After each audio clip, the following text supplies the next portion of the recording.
Oh, man, I feel important. I'm only a couple minutes late. I'm within the 5-minute frame. It was scheduled for 10:37. It's 10:39. I'm in the 5-minute frame. Let's see if we're even on air. I'm sitting there talking shit.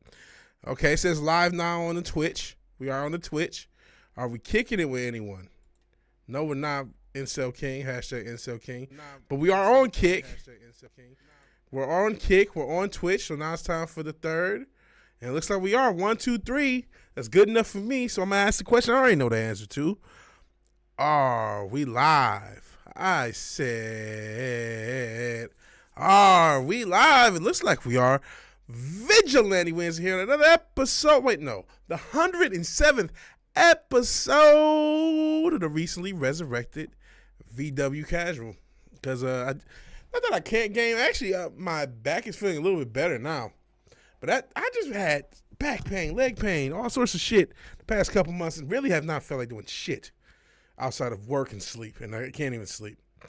But, Casual just allows me to stream. We might get into a game. I still do have to, Fizz is such a kindly gentleman who let me get the New Vegas. I got to get that going.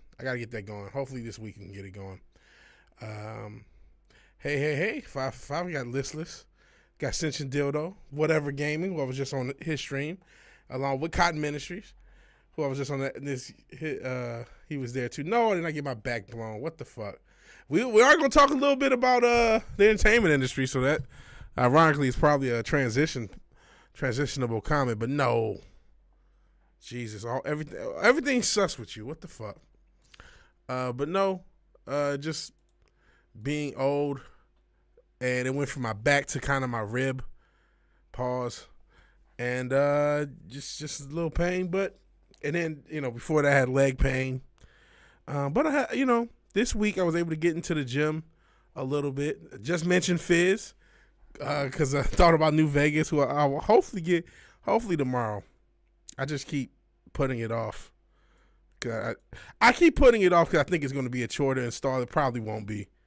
You said the anti-crash mod should be enough. We'll see.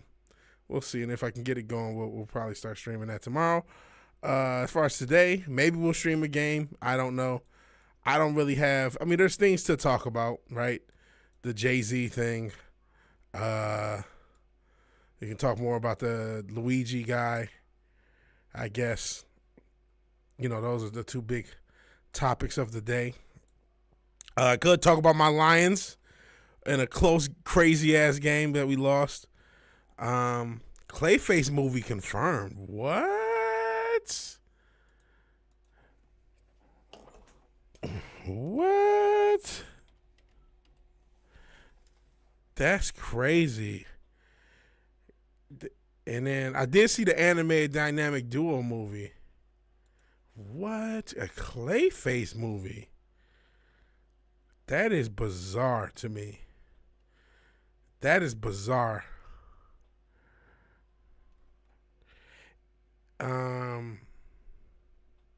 Why are they doing this? This is weird to me.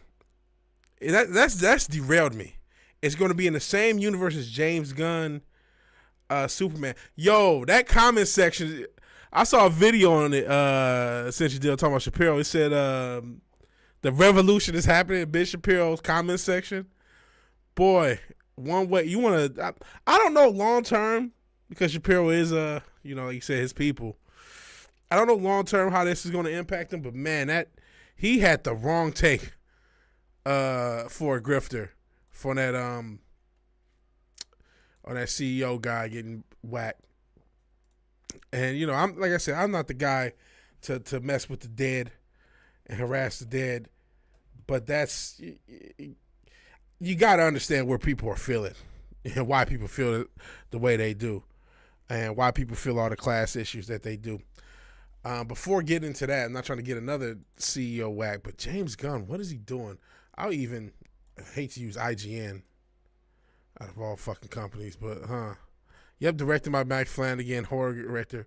$40 million budget. That suggests a more horror thought process. So let's just read it as Capital One tries to sell you shit. And these ads will probably dox me. In any event, Clayface movie confirmed with a release date along with Matt Reeves' Robin animated movie. So bizarre. What are they doing? Are we going to get Batman 2? I still got to do my Batman review, but what the fuck? Comic book company confirmed the newly added spots. September 11, 2026. That's when Clayface is coming out. And June 30th, 2028 with the dynamic duo, which looks interesting. I don't know why it's taking so long for animated film nowadays. It's going to take 5 years to get it done, or 3 years to get it done, I should say. Not 5. It's going to be 2025. I don't know. My brain melted. But 3 years to get this shit done? I know animation could take a while, but you guys were pretty quick. But that looks interesting. It's going to be Nightwing and Red Hood. Looks somewhat interesting. Flanagan is a decent director. Hit and miss though. I just think this idea, okay, Marvel / Sony, and I don't know which direction, Sony / Marvel. Sony still has control of the Spider-Man properties. So instead of making a Spider-Man where his villain was Venom, or his villain was Madam Web involved, or Kraven, or Morbius, they made solo movies for all these different characters and never connected to them. There was a rumor that they might connect it, even if not with the Marvel Spider-Man, but with one of the other ones, in particular Andrew Garfield, but they didn't. So they took Spider-Man villains and made movies about them. And technically, DC has already started this process with that terrible Joker series, because the first one was a huge hit, the second one was a massive bomb. That's probably dead, but they're starting this. Here we go. Here's a Batman movie without Batman. They already did the shit with the Gotham TV show, and I don't know why they don't just want to use Batman properly in a property. I don't know why they don't. And using a horror director is interesting. Maybe a horror take of Clayface does make sense. I hate that now Batman has to be completely realistic. We can't give him super villains anymore. That I'm not a fan of either. As long as you don't hit, whoa, listless. There's a girl who slept with 100 guys in a day. What the fuck? I didn't see that one. That's wild work. And yeah, it's in the same universe as the James Gunn Superman. It still needs to be molded to a finished project. How do you have a release date and it's not a finished project? It could be a standalone, and it's a horror thriller tragedy. Or at least that was some of the stuff talked about in 2021. Oh, man. I don't know, man. I don't mess. Yeah, Sony did crap the bed. Since was just tired of cape shit. I get it. I mean, the capes ruined the whole fucking movie industry. And we're just now getting back to other movies that don't have to be an action movie. I mean, don't have to be a Marvel movie or a Fast and the Furious movie. The capes ruin the way dialogue is. Everything's ironic. Everyone's just making snarky one-liners. I get it. I get being tired. I would love something good, though. Deadpool, Wolverine's all over YouTube for free, yeah. Paying for movies is retarded. That's also a good point. I like the movie theater experience, but hey, Nosferatu, just in case you're not around next week or two, Merry Christmas. All right. It's been a blast riffing with you, man. Merry Christmas to you. Happy New Year. I hope everything's good with you, man. I know you said you had a lot of stuff going on. Thank you for even showing up. And, yeah, she's shooting for 1,000. She's girl. I didn't know she was there. Or some OF ho. Okay. I mean, you said, Fizz, you said the script for Clayface is done. Is it done? They said the plot details aren't here. Maybe you're right. I just hope it's a good film. But yeah, I didn't hear about the OFO. I heard about Cooking with Kaya, but I haven't heard about that. Hashtag goals. Oh, that's gross. Clayface horror movie. It could be done. Oh, that's kind of going for that 1,000 cocks there. That's, oh man. I don't know which. The girl is grosser than Clayface falling apart throughout the movie. They can listen. I will say this, even though I'm negative on these standalone villain things. I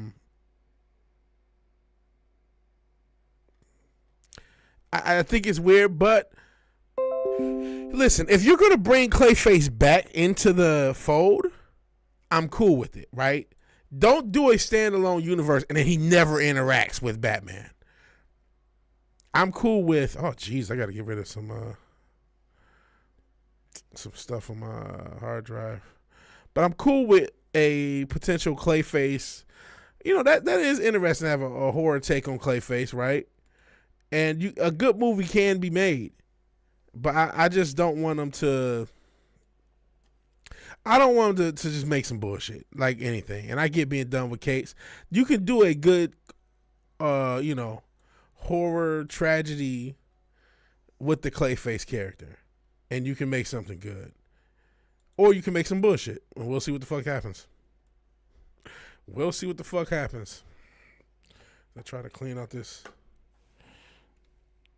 I'll do two things at once.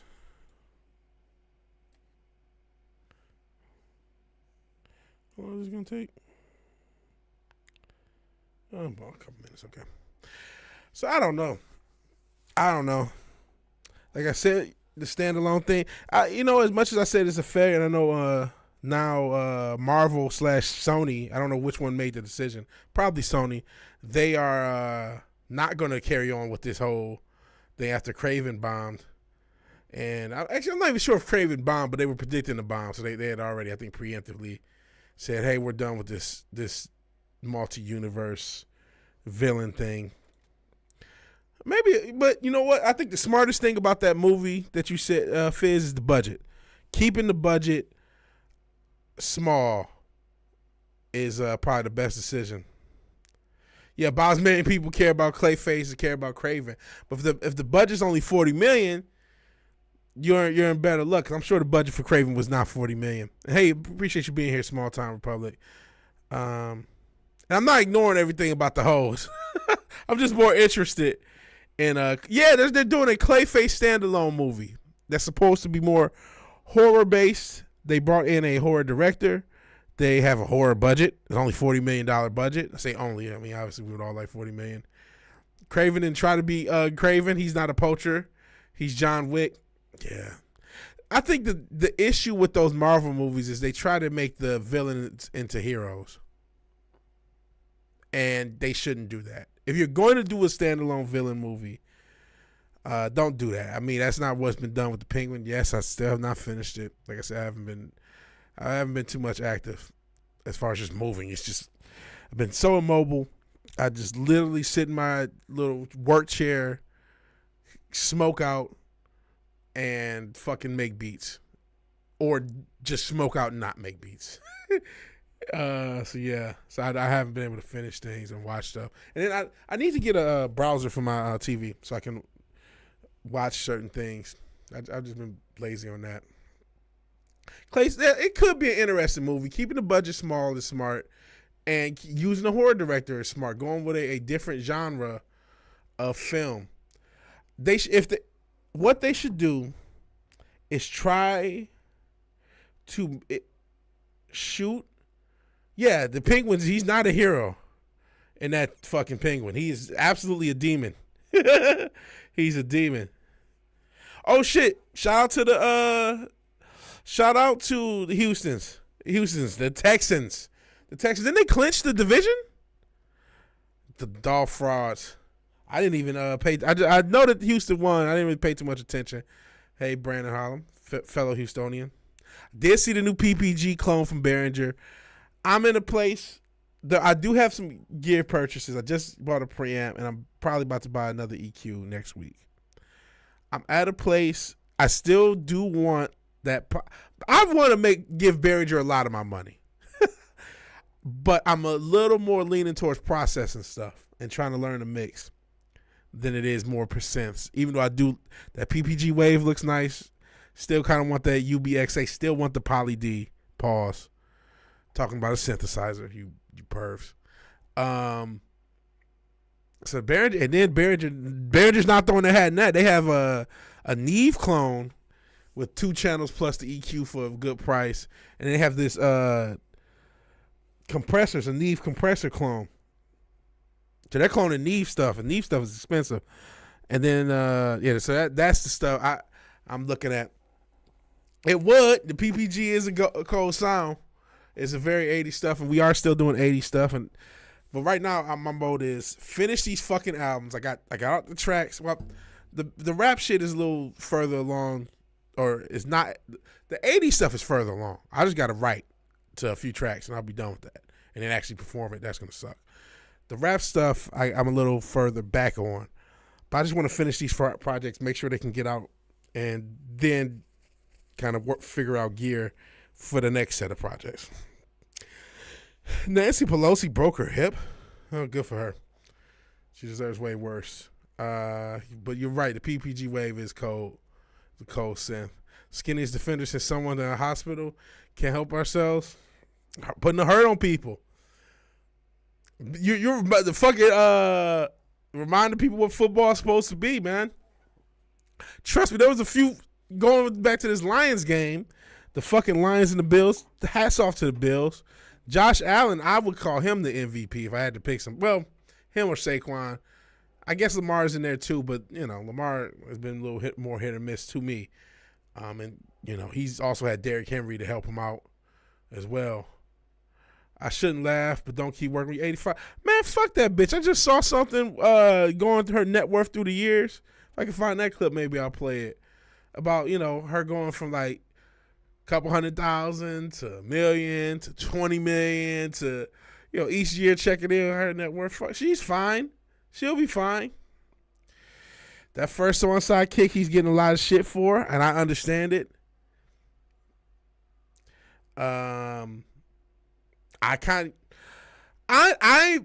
Because I'm so grateful for what Dan Campbell's done for this franchise, I'm not at that point yet. Ironically enough, the other coach, McDermott, a lot of the Buffalo fans, because he's a similar coach where he makes wacky-ass decisions. I know a lot of Buffalo fans have started to get frustrated with him because they're in year 5 or 6 of having being successful.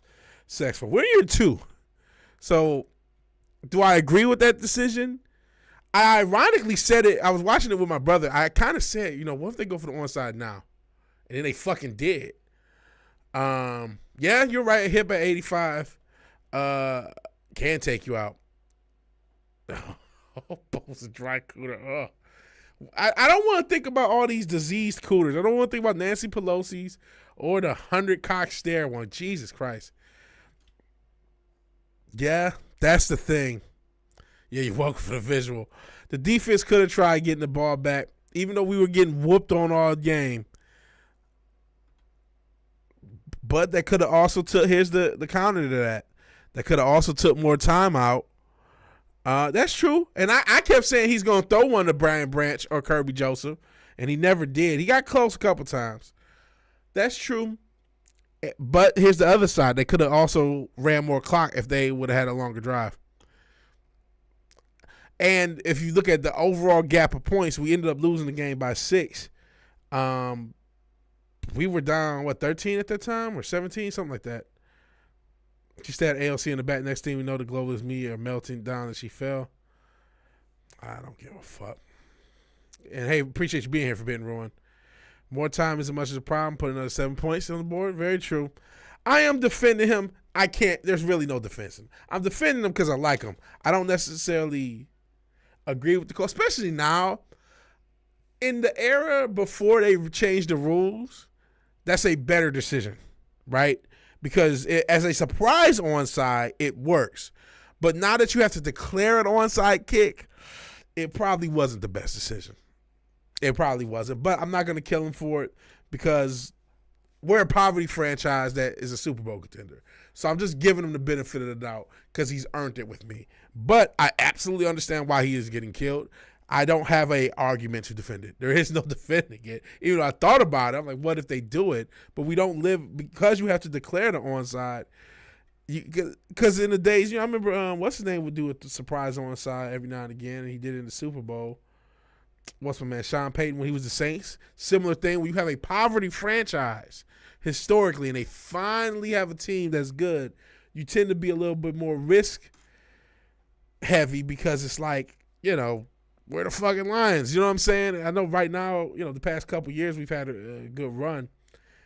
But that's Dan Campbell, man. He just, my heart was pumping out of my chest last week The Bears game where, okay, we got the thing wrapped up. Oh, my God, he's going for it on 4th down. But then we get it, and you're like, we win the game. He's fucking crazy. I mean, I don't know what to say. He's fucking crazy. He's fucking crazy. You can absolutely be a great coach and make a bad strategic mistake. Taylor Swift's boyfriend is gay. Why are you gay? You are gay. She'll be fine. You know, she'll start fresh kidnapped kid, Carlos. You probably are not joking. Is Lily Phillips the OF girl?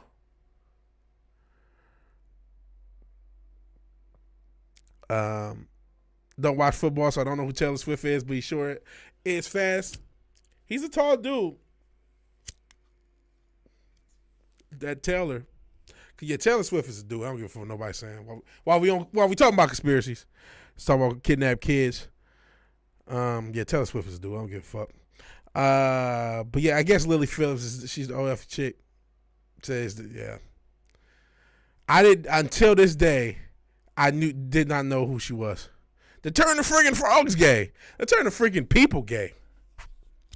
People.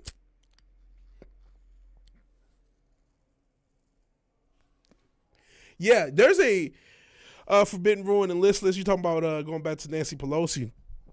And this is for everybody in the chat. There is a literal death correlation between quad strength and living.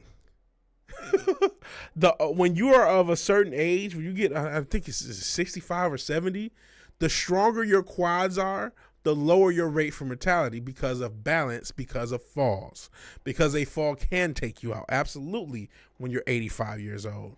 So having stronger quads is increases your life expectancy. And that doesn't necessarily mean, do 500-pound squats, but even body weight squats, even if you balance yourself, something, it's also associated with more hip mobility and more stability when walking. So, yeah, being 85 and falling can absolutely take it out. Forbidden Ruin says Taylor Swift looks like she Naruto runs. Don't misgender him. Whatever, aka West Side Gun. Taylor Swift boyfriend. Why are you gay? You are gay. His boyfriend's face is on the cereal box. Since he started dating that thing, they put this fucker everywhere. He's on every commercial. He's in cereal box. He's actually declining. He's a worse player since he's been dating her, but he's become way more fucking famous. Fucking ridiculous. Fucking ridiculous. Actually, I didn't have the stream right for Twitch. All right, now Twitch would be. Let me just test. But yeah, that's just how it goes. Let's see, has it showed up? Okay, the test worked. But why does it take old people out? I'm not a doctor. I'm not sure why it does, listless. But yeah, there is a connection with elderly death and falling. You break your hip. I mean, I know certain animals, if a horse breaks his or her legs, that usually is a bad association. Yeah, Lily Phillips. is this Texas Chiefs and Mahomes, Mahomes is a hurting. He's my hurting because he hurt his leg. Yeah, I'm not going to look at the Lily Phillips. You guys told me. Yeah, I was confused as fuck. Why is he on the Reese's series? I'm in my 50s. If I fall down, it's going to fuck me up. Yeah, even now, I'm damn near 40. And I've had some falls. I've had a few quad shrimp. Not sure if she's a dude, but she's definitely lab made, maybe. God, this Lily Phillips. And you want to bang 100 or 1,000 people today, always realize they won't be normal. Do you want to be 97? I wouldn't want to be 2. Probably wouldn't want to be 1. Because if you're putting up 100 a day, you got more than 100 on you, don't you? But being 97, 98, 99, a buck, 75 in the Pussy Royal Rumble, who's enjoying themselves? That's disgusting. That's disgusting. And you know something? I am not a feminist. I don't know who this hoe is, and I don't like her. But shame on all 100 of those dudes, bro. If it wasn't 100 loser ass dudes, who signs up for this shit? Who signs up for the hey, we're gonna run 100-man train on some OF dot. You down? No, I'm not. I don't want to do that. Can I not do that? Can I not put my peen where 99 other motherfuckers are about to put their peen? Can I not do that? And I mean, I Jesus Christ. I wish you guys, I love you guys. Like a fat kid loves cake. As that fat kid, which I don't really like cake. But I wish I would have never known of this woman's existence or this situation. $5, you let me go first. I gotta go first. There's no option. Unless I'm the leadoff hitter. Yeah, I don't want to be two. If I'm not leading off, there's zero chance. Honestly, I don't want to lead off because there's no girl who's down for a 100-man train with a body count less than 100. And so there is 100% chance she has herpes, right? Statistically speaking. Oh, fuck. Oh, fuck. Oh, fuck. Yeah, because, I mean, if you're doing 100 guys, rubbers for what? Because there's no way around that. So foul. Oh, that's what I'm saying, Fizz. That's what I'm saying. Imagine the spell said, listen, imagine. Oh. What's the math? I don't know. I guess let's do the math real quick. Can we let's hit Google calculator? Jesus Christ. I mean, fuck me.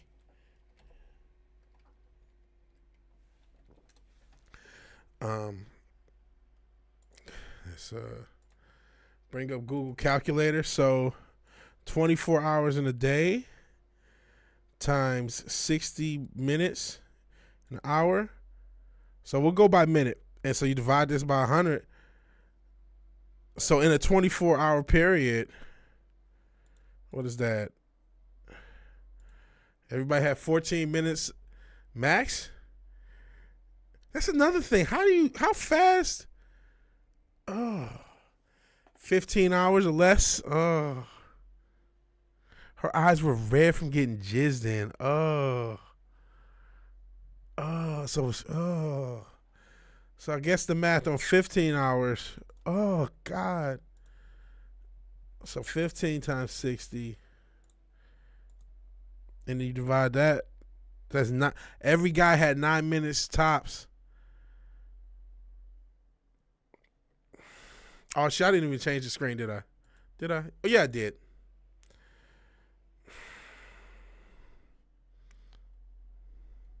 These the future mothers of our children. And again, she's a disgusting lost soul who's, that's her life. But 100 losers signed up for this. At a certain point, you do got to blame the men, man. You do as a man. I get it. It's hard out here for a pimp. I get it. A lot of motherfuckers are dry dicking it. I get it. I see the statistics. I talk about, 70% of men allegedly. This is allegedly, but this is what the stats will tell you if you look them up. Something like 70% of men between the ages of 18 and 32 or 35, whatever it is, haven't had sex the past year. I get it. There's some thirst in the air.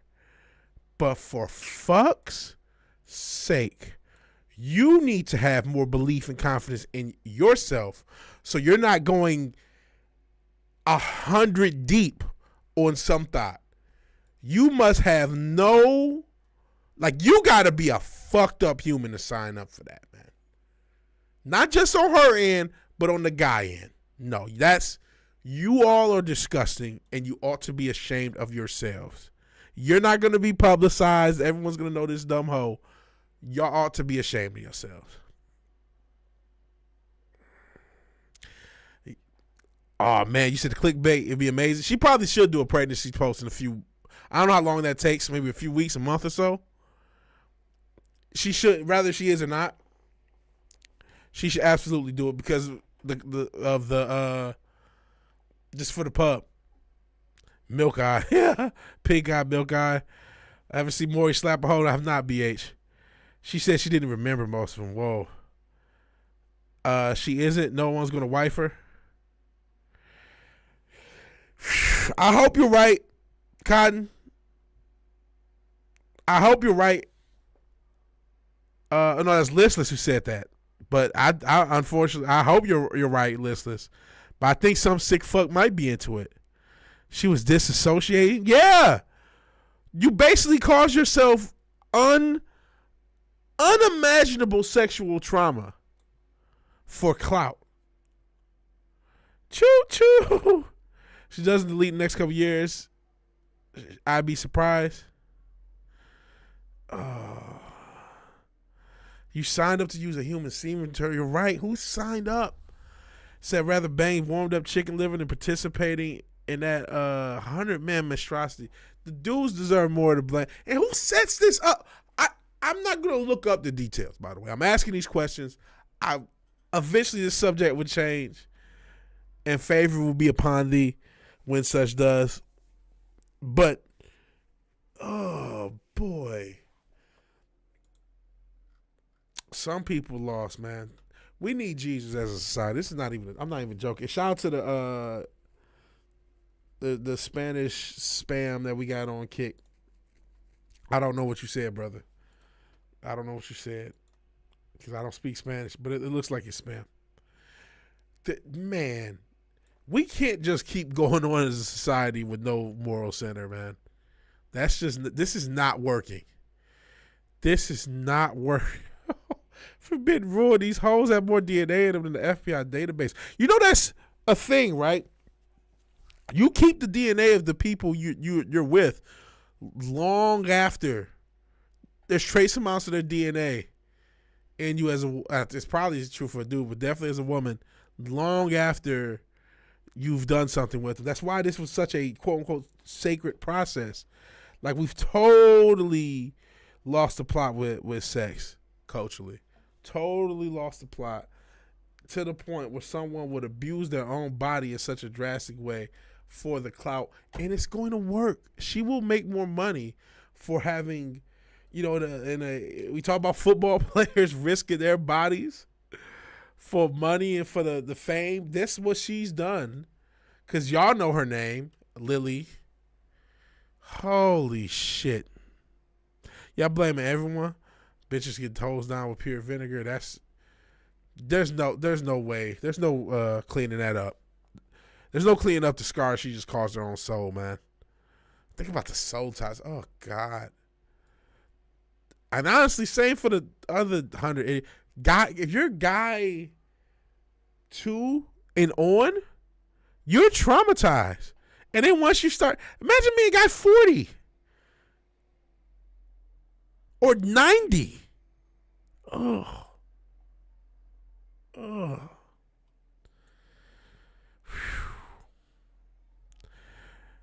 And society's lost. This is truly a godless land, man. And it's true. Listen, the atheists at some point you got to admit you were wrong for at least the functioning of how humans work. At least admit, hey, no matter how you feel about yourself, and a lot of people think, well, I don't necessarily need God, blase, split. Okay, sure you don't. It usually is not the case, but whatever. Let's just assume that's the truth. You have to at least recognize that society needs God, and that society needs morality, and that religion, and in particular in the West, a Christian religion, they say Judeo-Christian. You may extend it to even Abrahamic if you want to include Muslim and Islam. And there's a strong argument that followers of Islam are doing a better job culturally, at least, knowing they have their issues And it does depend on the country. I'm sure people in Britain will disagree with this statement, and rightfully so. But a lot of Islamic countries are not facing some of the same moral dilemmas, or to the same extent that we are. Now, rather not, they're first colonizing Britain. That's a whole other can of worms. I'm not a bloke. I'm not gonna, go into that. But goodness, societally living without a moral center, it is not working out. It is a safe bet to say it was a mistake. It was a grand mistake, and you do wonder if you can undo it with, let's also talk about why that mistake was made. Yeah, a lot of it was, you could say, the immorality of media and pop culture, but a lot of it was the failure of the church to be more than just a business. That put a lot of people off. That left, a guy like me who does believe in Jesus, and I will never step foot in any religious tabernacle unless it's a wedding or, family function. Because, I know what it is. The fucking church down the street from me has no problem tossing up that pride flag. Well, no, you're not supposed to hate people for being LGBTQ, but you're supposed to have a moral center. Do you guys remember when we just talked about this woman fucking 100 dudes in a day? Do you remember when just having premarital sex at all was a big deal? Pepperidge Farm remembers, and that's gone. That's gone. Hey, like I said, Islam has some criticisms. I know, Fizz, I believe, is a Muslim. Hey, Real Way, we're talking about disgusting stuff. We're talking about disgusting. Yeah, the church is long gone. Church is long gone, and that's why we're in this place with a post-morality world, man. Send them 100 motherfuckers to the Ukraine. If it was 101, like 101 Dalmatians, all them boys got to go. Those should be the first motherfuckers of war.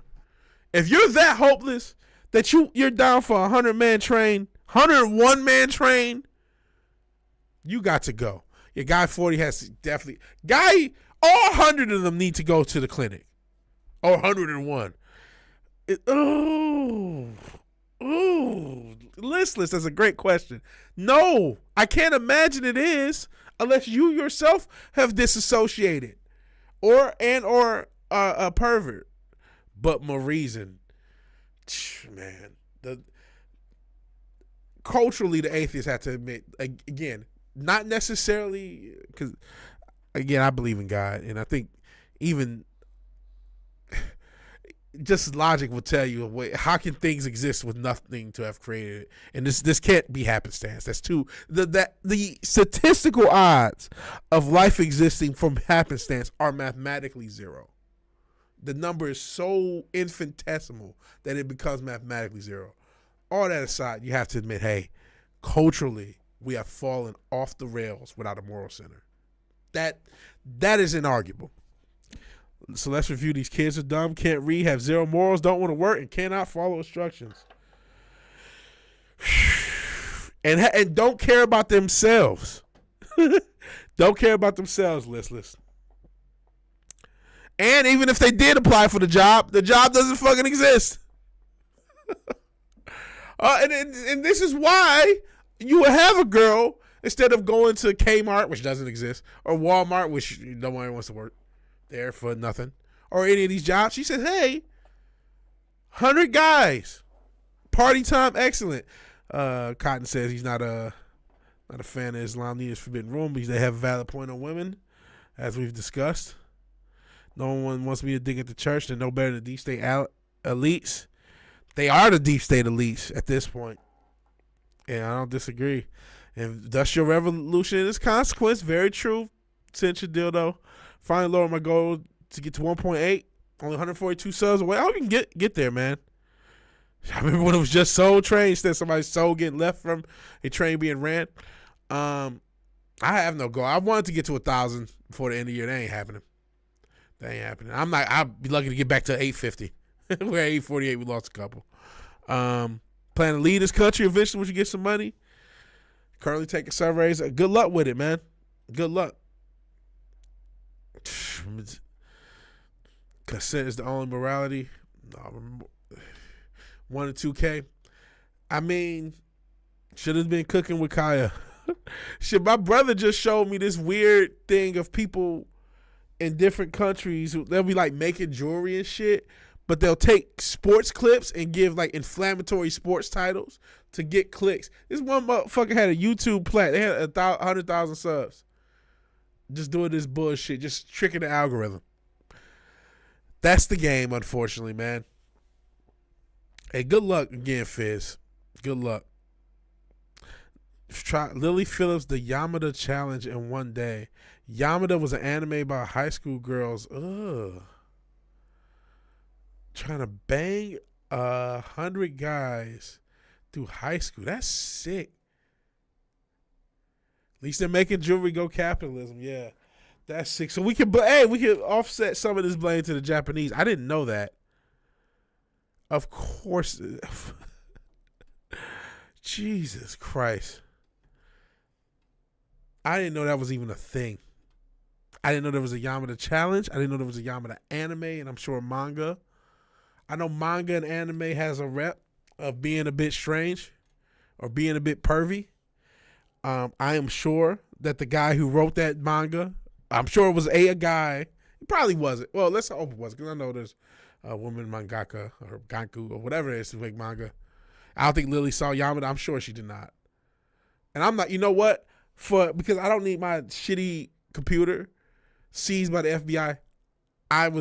There was no Yamada challenge. Oh, okay. So you've heard of Yamada, you're applying that. Fair enough. That is that's sick.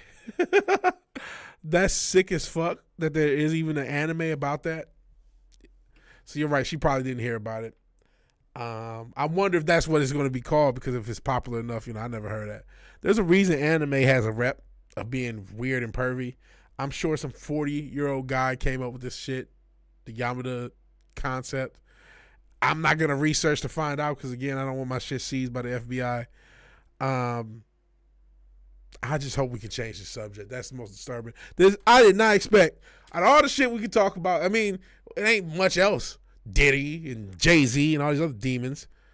But I did not expect 100 guys in a day. That's sad, actually. That's sad for everybody involved. Sad for everybody involved. The fall of Rome, man. They do have dirty panty machines in Japan, yeah. Man, control your thirst, bro. And broettes in the chat. Which I don't know how many people. It's only 7 people watching.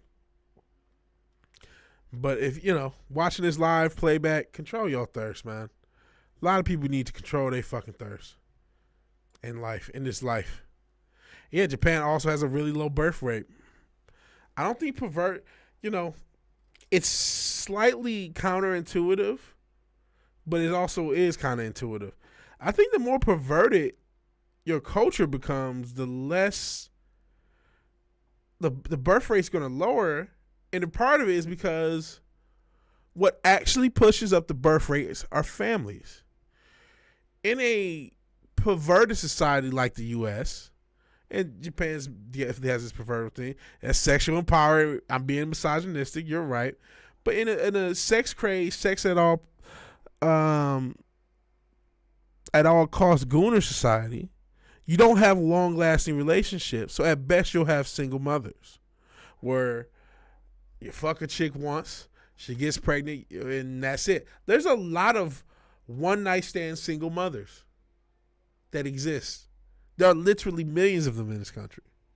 Meaning they just had a one-night stand with a guy, got pregnant, and brought the kid to term.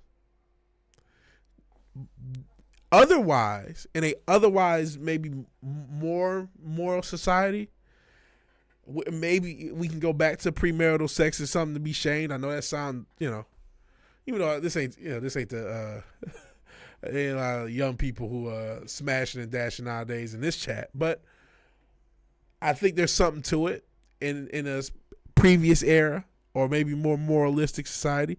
You're going to get married first.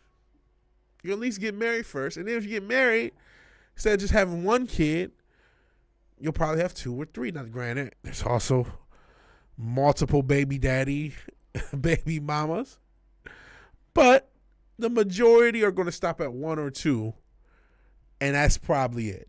Instead of having maybe 3 or 4.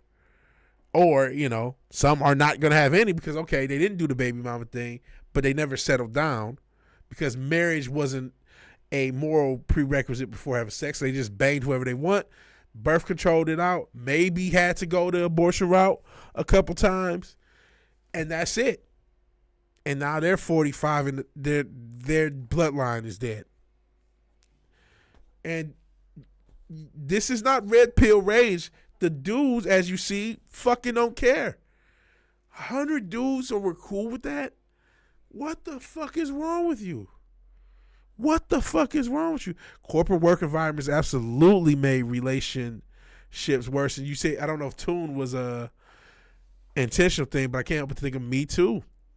In a post-Me Too world, the places you used to meet your spouse was work and school. Work, school, or through friends. And through friends still exists, but friends don't exist. So you don't really have a friend group anymore. You can't meet somebody through work, especially as a guy. You risk, it's not just the worst she can say is no. The worst she can say is I feel uncomfortable around him.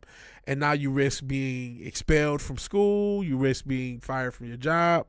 So you're not going to do that.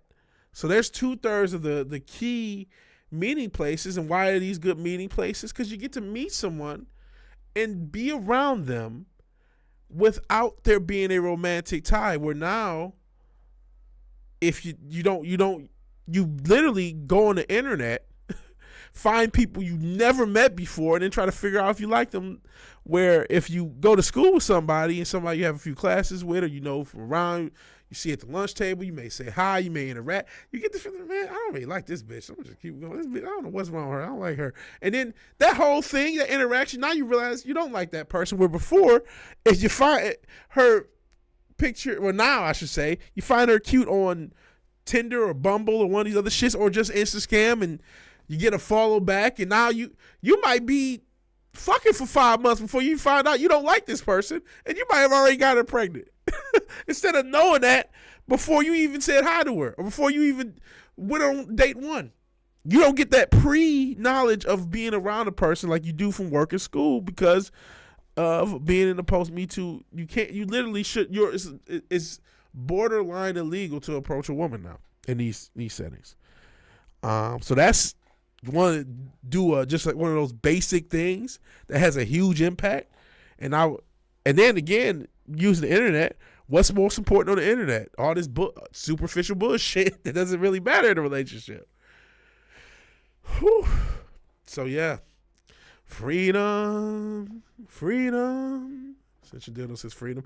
And as one of my rant, Brandon Holland, talk about corporate work environments.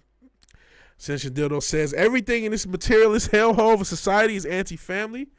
You're not wrong. Friend. Yeah, there's no friends. How many of us have them? Friends. Ones we can depend on. Let's be friends. A word we use every day.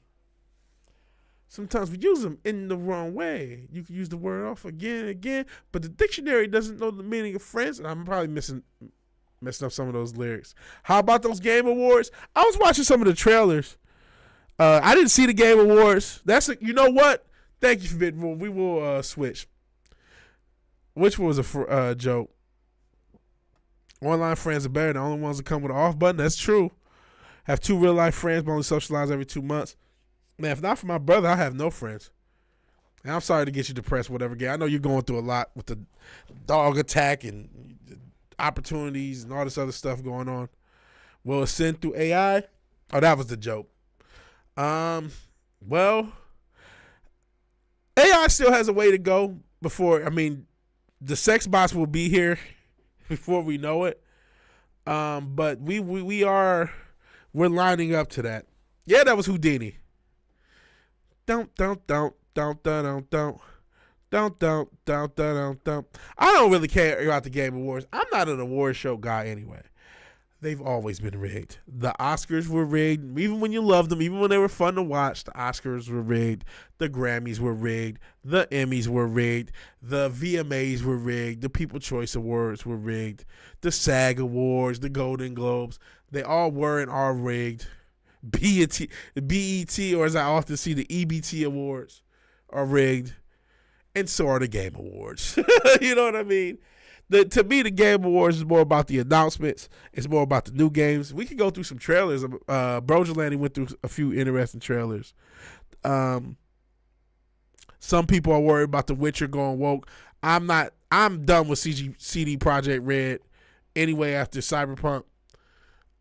Dispatch, that looks fun. Shout out to, apparently it's people who used to work at Telltale are putting together a game. Dispatch looks fun. I'll probably show that trailer. Intergalactic, I'm mid on. I mean, when I don't see gameplay, I don't know how to think. There was no gameplay in that Intergalactic trailer. There was a lot of brand placement. Shout out to Porsche and Adidas and all the other little brands, Sony, and all the interesting brands. And we'll also see how weird-ass Neil Druckmann, because I don't know if he's in charge of this, but that is a Naughty Dog game. And he's, obviously a big wig over there. I don't know if he had any impact on Intergalactic. I haven't done any research on these games. But that Heretic Prophet I didn't see. So most don't look interesting. We just need games out. The game industry, it's not looking great. I mean, I did see Virtua Fighter 6 is happening. And Virtua Fighter 5 I'll probably get in a month. But, there's games I'm missing. I didn't get Astro Bot, which won Game of the Year, which I still could. I'm not sure if there's a deal on it. There was a Game of Thrones one. I didn't know that. The Freaks come out at night. Freaks come out. The Freaks come out at night. The Freaks come out at night. The Freaks come out at night. Maybe I should make some of that old style, that 80s hip hop. I might do that in the next project. We got to finish these first few up. Meth is relieving? Whoa. Think of a dog on meth? Sheesh. Even dogs need relief. Yeah, I don't think meth is the most relieving drug. Seems to be more of an upper. But yeah, he unfortunately got attacked by a dog. Putting your dick in machinery doesn't seem like a good idea. You talking about the sex bots? Well, 100 guys will put their dick in a fucking disease petri dish for no reason. Had no problem doing it, so who knows? Witcher 4 will not have Gerald in it. Yeah, a lot of people are worried about that. Like I said, a lot of people worried about what was CD Projekt Red. Fuck them for anything. Like, I'm not even giving them a chance because of fucking Cyberpunk. So maybe it's woke, maybe it's not. They're dead to me. They're fucking dead to me. I don't, and same with any other franchise that tries to sell, and I heard, I haven't checked on it in a while, but I did buy it. At least when I bought it, was open, it was legitimately early access. Talking about Undisputed, and I'm talking also about Cyberpunk. And I'm also talking about No Man's Sky. With No Man's Sky and Cyberpunk, they sold you an early access game at full price. They didn't tell you it was early access. And then everybody hated at launch because they were unfinished games. And then after 2 or 3 years or whatever it took in development, maybe 1.5 years to 2 years in development, each game got finished a year plus after being released on your dime. So if you stuck with it, you got a finished game. But you didn't get a finished game at launch. It took them years to finish those games. Now the experience that people currently get, they enjoy. But I think it's bullshit to fuck with people like that. And as a result, CD Projekt Red, they got me on that Cyberpunk. And let's not forget how hyped Cyberpunk was. Let's not forget also it was the goddamn middle of the fucking pandemic. And Cyberpunk was basically marketed as a little bit of joy in this dark time. And they fucked us. So fuck them forever. I don't know if their game's going to be a woke piece of shit, but they can suck my dick.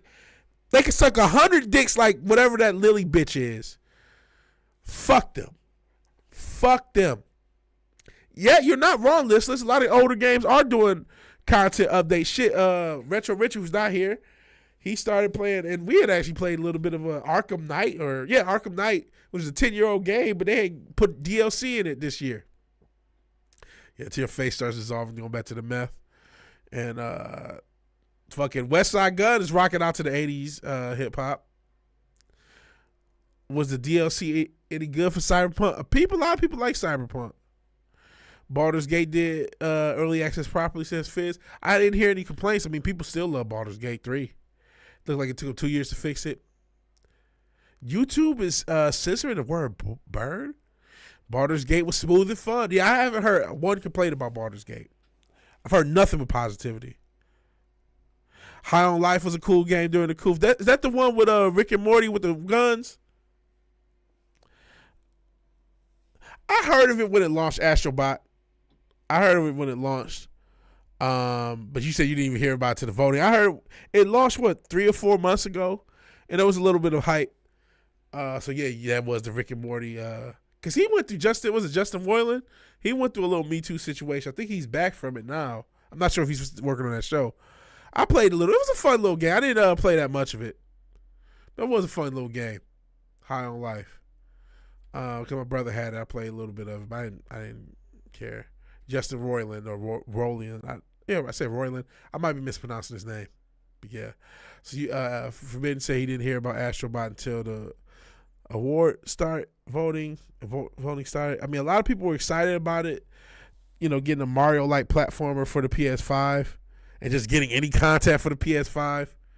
Yeah, the accusation was bullshit for Justin Roiland, as it is 90%. So they replaced him permanently. They did not let him back. Hey, Kelly Child, appreciate you being here. What's going on? A lot, but you've come at the right place. Come, not as a pun intended, oh God. Because we've talked about a subject I don't want to get back into. But now we're talking about video games, something a little bit more sensible and family friendly. The Video Game Awards and some of the fallout with that. And just some of the stuff that's coming up and just where the game industry is. So we've landed on a much more comfortable topic than we started with. This is about the smaller game called Worshippers of Cthulhu and its Wild Magic Cultists. I know they had a game. Was it The Way of the Lamb or some shit like that? A year or two ago when you were managing cultists. Kind of an Anno clone. I see. Anno, that sounds familiar. What's Anno? Cult of the Lamb, yeah. That's what it is. Cult of the Lamb, Forbidden Rule and Fist. Yeah, I saw that. That was a similar type game, right? Where you had to manage a cult, like a cult. But I think that was like a little bit more, I don't know the mechanics of Worshippers of Cthulhu, and I can't pronounce that word. Shout out to, what's that racist bastard that fucking wrote all this shit that everybody likes? Oh, fuck. Lovecraft. Anno 1887 is a strategy city builder. Okay. Yeah, Lovecraft, yep. H.P. Lovecraft. It was a game that had Twitch integration. That Shaq could join as a cult member. That's crazy. So there's multiple Annos, I see. Bam. It's a city builder. Okay. And so it's like a city builder, but like a cult. So it's a different mechanics. Cthulhu. All right. Cthulhu. There we go.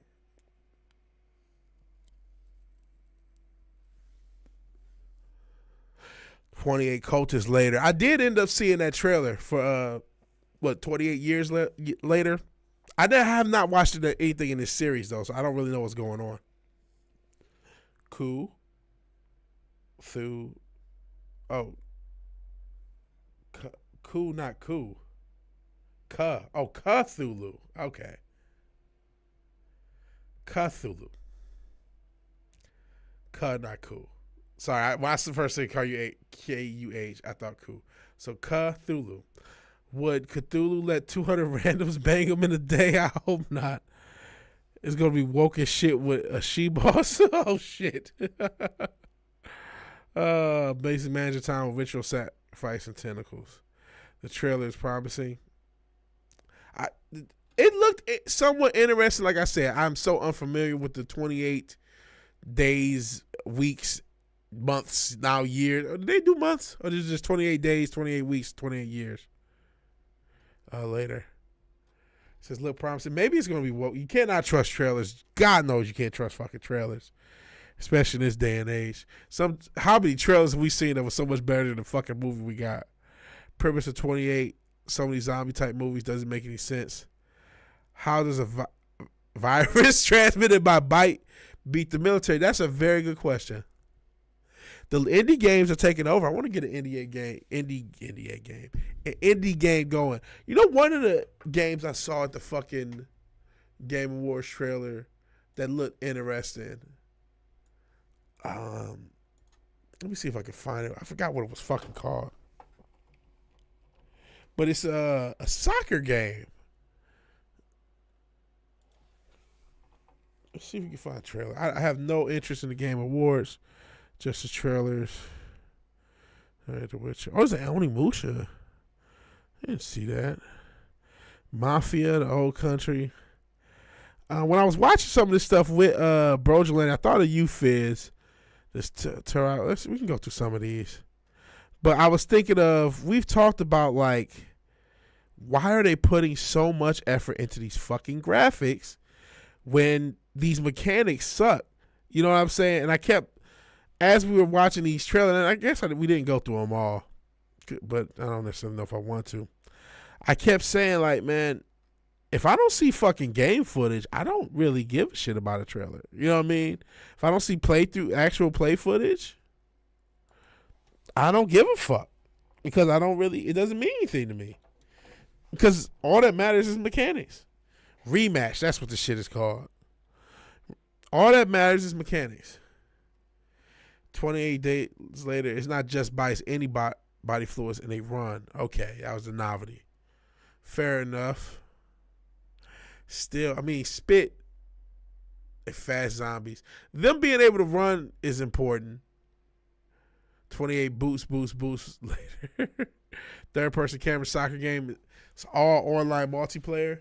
That looked kind of fun. Yeah, and we'll probably get into some. Now that we're here, Rematch is what it's called. Actually, hold on real quick. About to switch browser so we can get the blocker, ad blocker.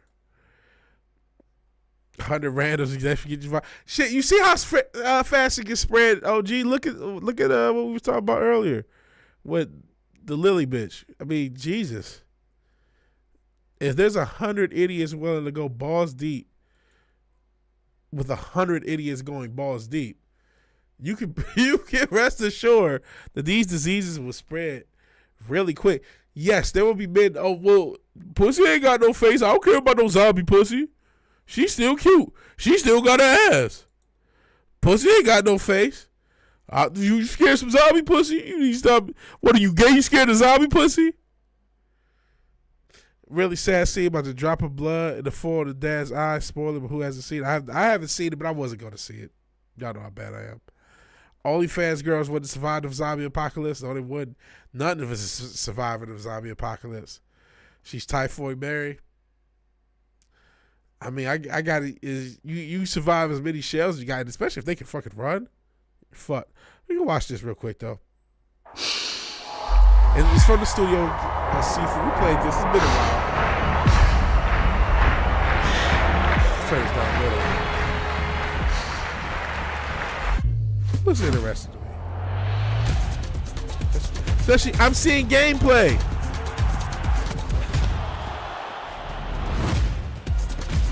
And this looks way better than fucking FIFA.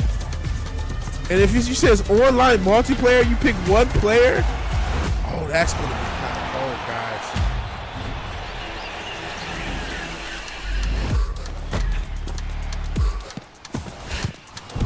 Oh man, now realizing that you're just one of these guys, 5 versus 5, private rank. People are gonna. This is probably gonna be a huge game if they do it right. If this game is done right, this will be fucking massive.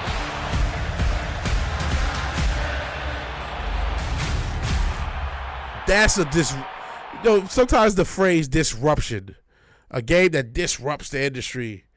Sports games are kind of cursed by needing licenses. Oh, no, that's not what I meant to do. Guys looking at my First thing is sports stuff and Virtua Fighter. But not needing a license, not needing that FIFA, whatever the fuck, FIBA, that shit looks cold. It's probably going to be a better game. Cali, I didn't see all these things. It's not a boring zombie movie. It's lots of unpacking it. I see. It's a $10 saying it won't be good. I hope you're wrong. Stop. You need to watch 28 Days Later. It's good. Wow. It's a decent movie. I see. Now you know why that zombie was tied upside down in that room in the 28 years. Oh, it was on Bussy, says Brandon Hollow. But he said $10 said would be good. All those people in the field are supposed to be other people. If they do it right, if the gameplay mechanics is fun, and then you can actually, it ends up being one of the best game sims ever, instead of you controlling a whole team. I didn't see this Animusha at all. I didn't see this trailer, so I'll watch this. But again, okay, great cinematics, man. Listen, man, in the 90s, you were able to, we were so starved. We had never saw 3D. And I don't know if this game's going to be good or not, or if we're going to get gameplay. Obviously, I'm just watching this for the first time. But I'm sick of these fucking companies, man. In the 90s, we had never seen shit. And in the early 2000s, we hadn't seen that much as far as graphical fidelity. Even into the 2000 maybe 10s, it was so mind-blowing to see all this graphical fidelity. Can it run Crysis? But there became a point where we're in the law of diminishing returns.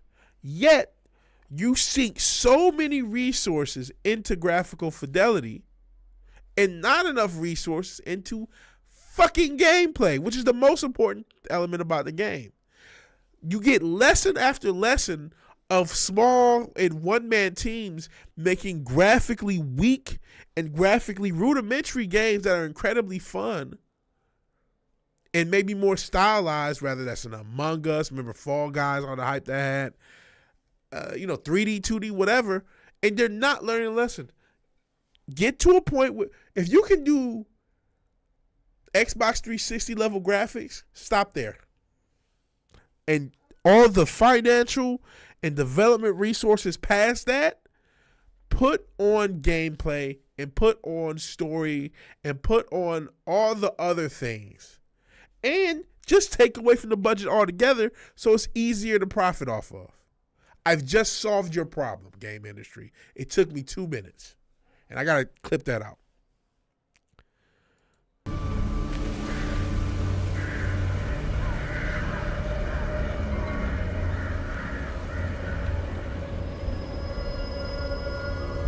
GTA is super cool. Yeah, maybe make one quicker than every 10 years. Because it is cool. We should be on GTA 8, not GTA 6.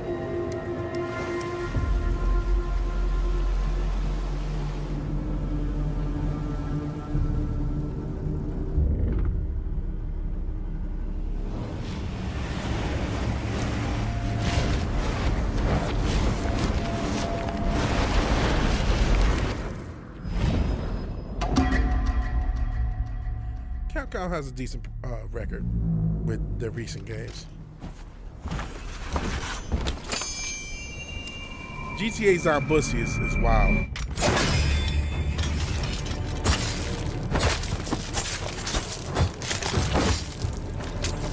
Okay, we get a little gameplay. Cinematic gameplay, but gameplay nonetheless.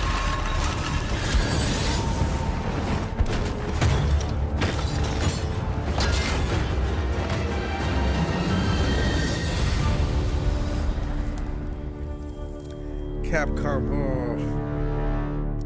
on a motion way of the sword. It feels like it's more. I'm getting less human by the minute. 2026. So that's not next year. It's obviously 2026. Here's another issue. I like Soulsborne-like games. I thought Lies of P was a good game. I actually liked that better than Wukong. I didn't beat either. I know. I like them. I don't love them. I do like third-person games more than first-person games. I wouldn't mind a little bit more OG God of War, a little bit more Devil May Cry. Which, to be fair, Wukong had actually more of it, but not enough of it to me. It was trying to straddle both lines. Shouldn't use straddle in this context, given everything we talked about. Of being a little bit more Souls-like, a little bit more kind of that cartoony, absurd violence. I agree with Listless. So, since your dildo asks, which comes out first, GTA 6 or Winds of Winter? Winds of Winter will never be released. GTA 6 presumably will eventually be released. Now, is it 2026 instead of 2025? Probably. But GTA 6 will drop. A trailer dropped for it. It exists on some level. Winds of Winter doesn't even exist. I don't think he's even trying to write it anymore. I don't. And I'm not a big fan of the series. I know you guys are. Some of you guys are. But I don't think he's trying to write it. I think he's done. Going back to the sports game, rematch. Forbidden Ruin says, I know many sports companies, game companies have tried 3D person sports games, and they trashed them all. They trashed all of them because it was too hard to make. Didn't work, too expensive. Well, you're not wrong. We'll see what happens to this. It's interesting as the makers of Sifu. That's a weird engine to use. Probably is an Unreal engine. Other discussion. Unreal 5 is just now making stuff looking like shit, just trashing the crap out of systems to run it. Unreal 5, I mean, I know my brother had installed it on his PC trying to mess with it. He has a much more high-end PC, even though even now his is starting to fall behind. I remember when he built it. That fat fuck with Croak before. Yeah, Winds of Winter's never getting done. Unreal 5 might be putting too much tax on a lot of systems. A book will end up getting finished by Brandon Sanderson or someone, then released. I don't know who he is, but you're probably right. Is that like somebody who works in that world, Brandon Sanderson? Rockstar tried it in GTA 5. They ain't game golf shit. Or one of his assistants. Let's see. The Elio guy. So I don't know much about that George R.R. Martin lore and the stuff. We'll see with that rematch. I think it looks cool. I mean, it looks cool. There is 5-on-5, so was it four active soccer players? I don't know all the defensemen, and I don't know all the positions in soccer. I'm a fucking American. But then you have the goalies. That seems interesting. I hope rematch is done well, and I hope it's supported, and I hope it works. That could be very fun to play, and it could be. We just talked about how. Don't nobody got no fucking friends. Maybe in the world. One thing we do know, the internet can bring people together as much as it can, set people apart. We get shit that brings us together. Let's try Catly. This is probably garbage, I'll be honest. Can I get in the full screen, bro? Oh, Jesus. I guess not. What the fuck is going on here? Hold on. Just, there we go. I don't know why that happened. All right. I ain't got no Bron on there.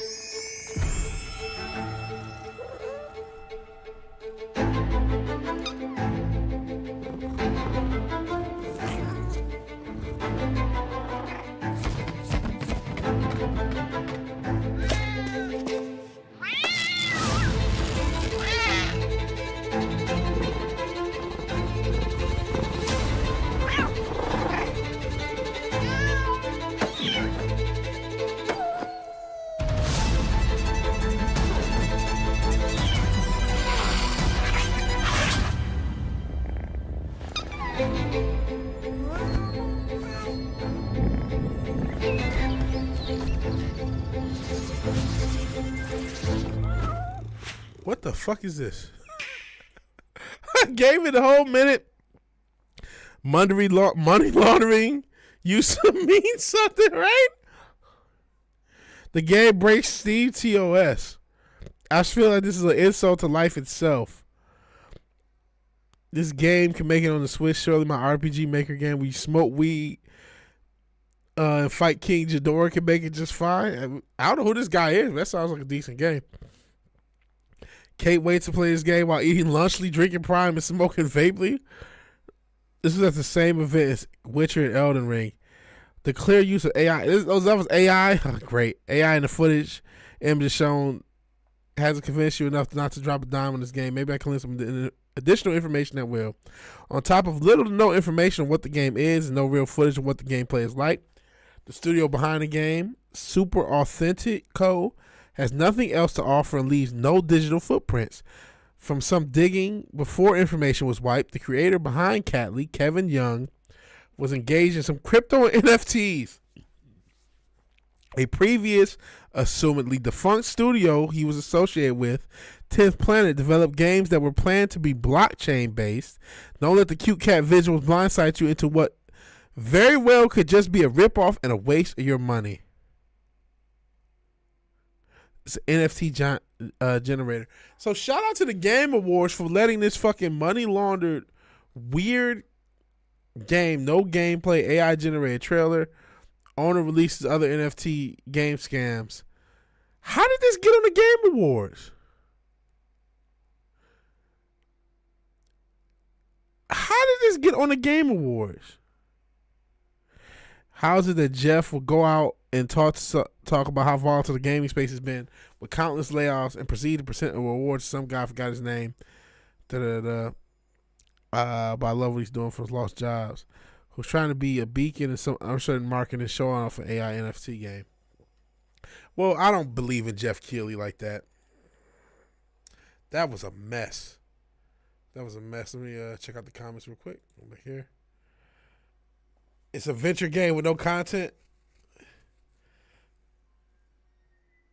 Okay, I missed some comments. Some morons keep harassing George R. R. Martin over their book. Those people in our sphere hounding people to get what they want, and I will never have it. Yeah, I get what Sister Dildo's saying. That you probably weren't getting it anyway. I don't think harassing him helped. You know what I mean? Maybe you weren't. You probably weren't. But that doesn't help. You know what I'm saying? That doesn't help. I'm not saying you should or shouldn't. What you should feel like. I'm not invested in that series. Happened in fantasy books before Robert Jordan, the Wheel of Time guy, died. Someone took his notes and finished like 3 books. That may have to happen. It's like a gambling addiction. They push and push and push, and then they say fuck it and never finish it. True. It's a gay stray. Listeners says she has no idea what we just watched. Apparently, it's just an AI generated trailer. Cat Lee's apparently a cat open world game. Yeah, he did make his money, move on to other things. Plus, he rolled himself in the corner. He was never finishing that shit. Was it Matt I was watching? I think it was one of Matt's streams. You guys might have been in it. I'm pretty sure you were, Sentient. And he was talking about going back to morality. When you write a world where there's no central morality, there's kind of nothing to do. There's no payoff. And again, not a Game of Thrones, Song of Ice and Fire fan, but that was the gimmick, is that anything could happen and it was a morally gray universe. And then you could write that if you write it as a bad thing. Like, isn't this tragic that this morally gray universe is a morally fucked up universe is so fucked up? But if you just write everything like, you know, pure amorality where there's no slant on whether this amorality is good or bad, you kind of have nowhere to go because you don't have any hero. You don't really have, your protagonist isn't a real protagonist, and you end up nowhere. And then wasn't the guy, was it Jon Snow? Wasn't he like dead or some shit? I don't know. Like I said, I'm not familiar with it. But you know, the idea he rolled stuff in the quarter. And that money. Once you get a hold of some of them dollars, things change. Yeah, an adventure game with no combat does indeed sound stupid, Tom Jensen. Appreciate you being here. Or being back here. He said just got back. Dude, what now? Apparently watch scam games. We're watching trailers from the Game Awards. Yeah, sounds like a fake game. Definitely does. Martin won't finish it because people hounding him to quit. It's not about the money. He's still writing books for others. That's true. He is writing other books. Because there's nothing on offer. Yep, the magic word blockchain. It definitely didn't help. Catley looks gay as shit, and it is AI generated. Had to rewind the stream and look. Fair enough. Yeah, wasn't the last book? I know like the last book is like 10, 15 years old. I mean, you know, yeah, it ain't happening. But he's probably stopped now. I don't think he's writing anything. I think he's just living his life. Maybe if that pressure wasn't so strong, maybe he would at least feel bad about not finishing it. But he's not finishing it. He's probably not giving. He's just like, all right, fuck it. I made my money. This is just what it is. Fuck it. Game of Thrones has no good guys except Jon Snow, and even he isn't his focus because he isn't a politician. I see. So Alyssa says she moved on long ago. I think it's safe to move on. It just is what it is. He has trades to play with, man. It is what it is, man. It's very hard to be a fucking creative, a professional creative. Most people will fail. They will try for years and years and years and fail. And then if you are one of the few that hit, everything's different then. You know what I'm saying? It changes everything if you actually hit on it. And when you talk about how successful that series was, even if the ending fell for a lot of people. To quote or to paraphrase Marvin Hagler, because I'm not sure if I'm gonna get the quote right, it's hard to train to be the champ when you're sleeping on silk sheets. It just is. It's hard to be the same as you were when you were grinding and writing these books and all that. Once you've made it. And you're an overwhelming, I'll never spend this type of money in my life success. So he has trains to play with. I do understand that too. You know what I'm saying? I'm not invested in the series, so it's a lot easier for me. But I get it. I'm indifferent. If he did finish it, I would read it for sure. But if someone else finishes it. HBO finishing the series without a book also fucked over Game of Thrones. Fair enough. Should hire a ghostwriter. That's also true. George R. R. Martin has been rewriting it multiple times, and he admitted he's never going to finish it. He does get TV offers, and he's worked on video games. I think he worked on Elden Ring, which was a huge game. You know what I'm saying? I think he had some writing credit there, and then he gets TV and movie offers, and he gets to do other things. He's still making money. He's still a hot commodity for other things. It's a recipe for that book never getting finished. Now, then he has a hater brigade. It's easy to criticize him, but when you individualize, if you were in his shoes, you probably wouldn't finish it either. And then there's the woke brigade, which he tried to cater to, and they still went after him in that fucking award show. You guys remember that shit? And you know, this is a book with a lot of graping. Grape and incest is a huge feature. It's not a bug, it's a feature of the fucking series. I mean, that's a lot of factors to add up to this shit's it'll never get finished by him. And that, you know, I don't know what the fan base will feel about assistants and the like finishing it up or different writers. I'm sure whatever the publisher is going to want that to happen. Maybe he would be better off just greenlighting that process and do it instead of just saying, you know what? And yes, some people will be pissed off because he's the writer and that world is his, so to speak, and that's fair to do so. Disney's proved what happens when you switch from the original creator with a franchise. But hey, even with that similar franchise, talking about Star Wars, the original creator made some mistakes with that. Yeah, it happens a lot. Compare Metallica pre and post success. Yeah, everyone raves about those first 4 albums. The 5th one, which was the commercial breakthrough, the Black Album, there's mixed. And then afterwards, it's a lot of mixed, but they probably sold more records. They probably still sold more records post Black Album than pre. Granted, they also have, because it happens when you get popular, those old albums start selling a lot more than they did their original run, so that's true too. But yeah, Metallica's a great example of, all right, now we hit, it had the St. Anger documentary, I remember. I'm not a big Metallica fan, but I know enough about them, right? They were a big band. They were one of the biggest bands. Lars is out there buying art. Fucking James Hetfield's dealing with his feelings and shit. Like, you know what I mean? When it was just, a few motherfuckers in a van with their instruments drunk and shit, partying and meddling as hard as they fucking can. It's a lot easier to come up with good shit when you know what I mean. Lots of titties and fucking in Game of Thrones. Later in the series they stopped.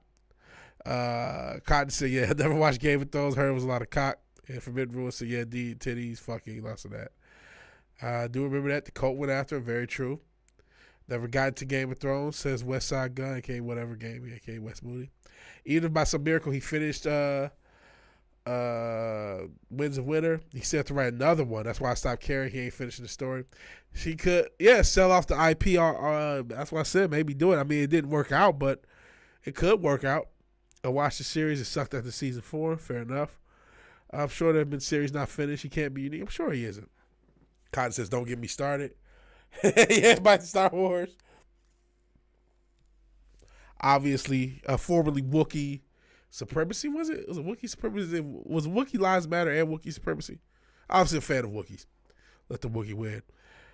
There was this one series I was into. The guy legit died. Never found out how it ended. Get started. Oh, Metallica, even more. Metallica. I read about Metallica the last lifetime. Yeah, you're the resident metal guy. Thoughts on Metallica? Official thoughts on Metallica. And that's, I've heard a decent amount of Metallica. I haven't heard everything.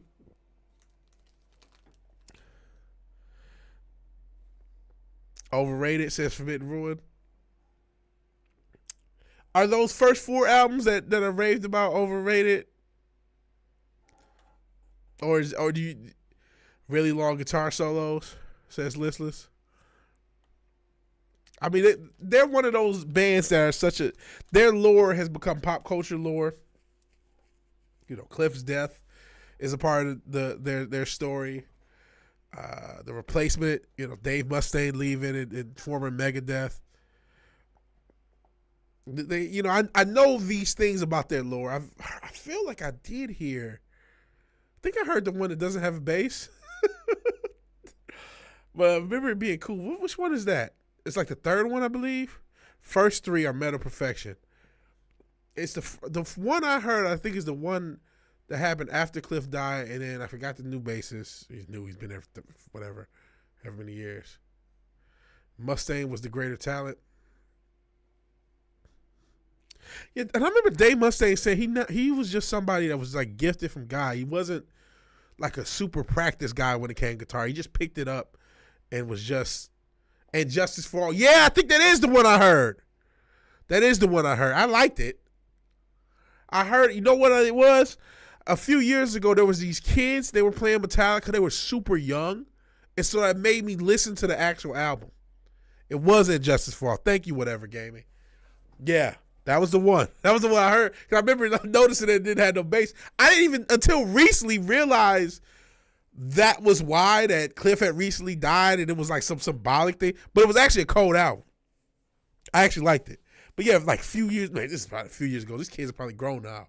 But it was like, they looked like 10 or 11-year-olds, but they could play really well. And they were doing like street concerts at some shopping mall or something. And it kind of went semi-viral on YouTube and the like. This is probably like 7 years ago now that I think about it. I was still living at home. Or back living at home, I should say. And I remember seeing that shit and then like, I'm going to actually check out this fucking album. because they were so cold. I'm like, let me hear the fucking original, and that's when I heard "And Justice for All." This is the best Metallica hit. No, I don't know if that's what it is. Back when Metallica was popping, my local Pittsburgh, shout out to Pittsburgh, rock station will play a 30-minute block of Metallica, 9 p.m. every single night. That's too much. Our station have mandatory Metallica. That's too much. Get it? Oh shit! Okay, of course this ad, but this is. I love these. Have you guys ever seen these? And we might get claimed. They do an album in Mario sound fonts.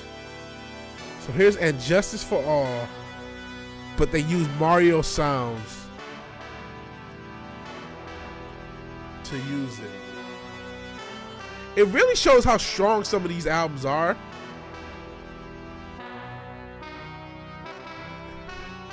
Okay, we're probably going to get claimed, so I'll leave it alone. But I love these. Check these out. There's a bunch of these. Such and such album. You know, we didn't get claimed. You know, fuck with it a little bit more. I'll turn it down a little more.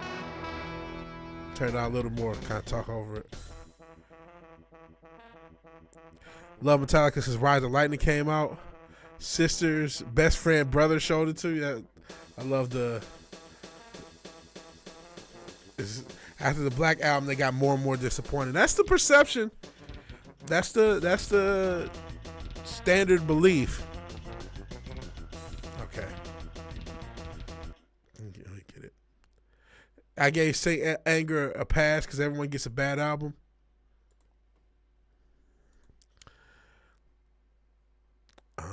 Fair enough. Same 20 songs in different order. That's insane. This was Newstead's first contribution at this riff. I see. I'm gonna check. I'm definitely check. Thank you for that, Sentient. And also, again, check out look for your favorite album in the Mario sound font. And then there's people in the chat in the comments. I can never forgive Mario for turning on Toad's bass in the original mix. It's awesome. The Load albums were trash. Def Magnetic sucked ass too. If whatever Gaming and Green you did. It's hard to do it on Silk Sheets, man. I know you said the first 3 albums. You say I thought it was the first 4 that's usually thought of. Let me go. Metallica. And then we can get back to the gaming awards, I guess. After we.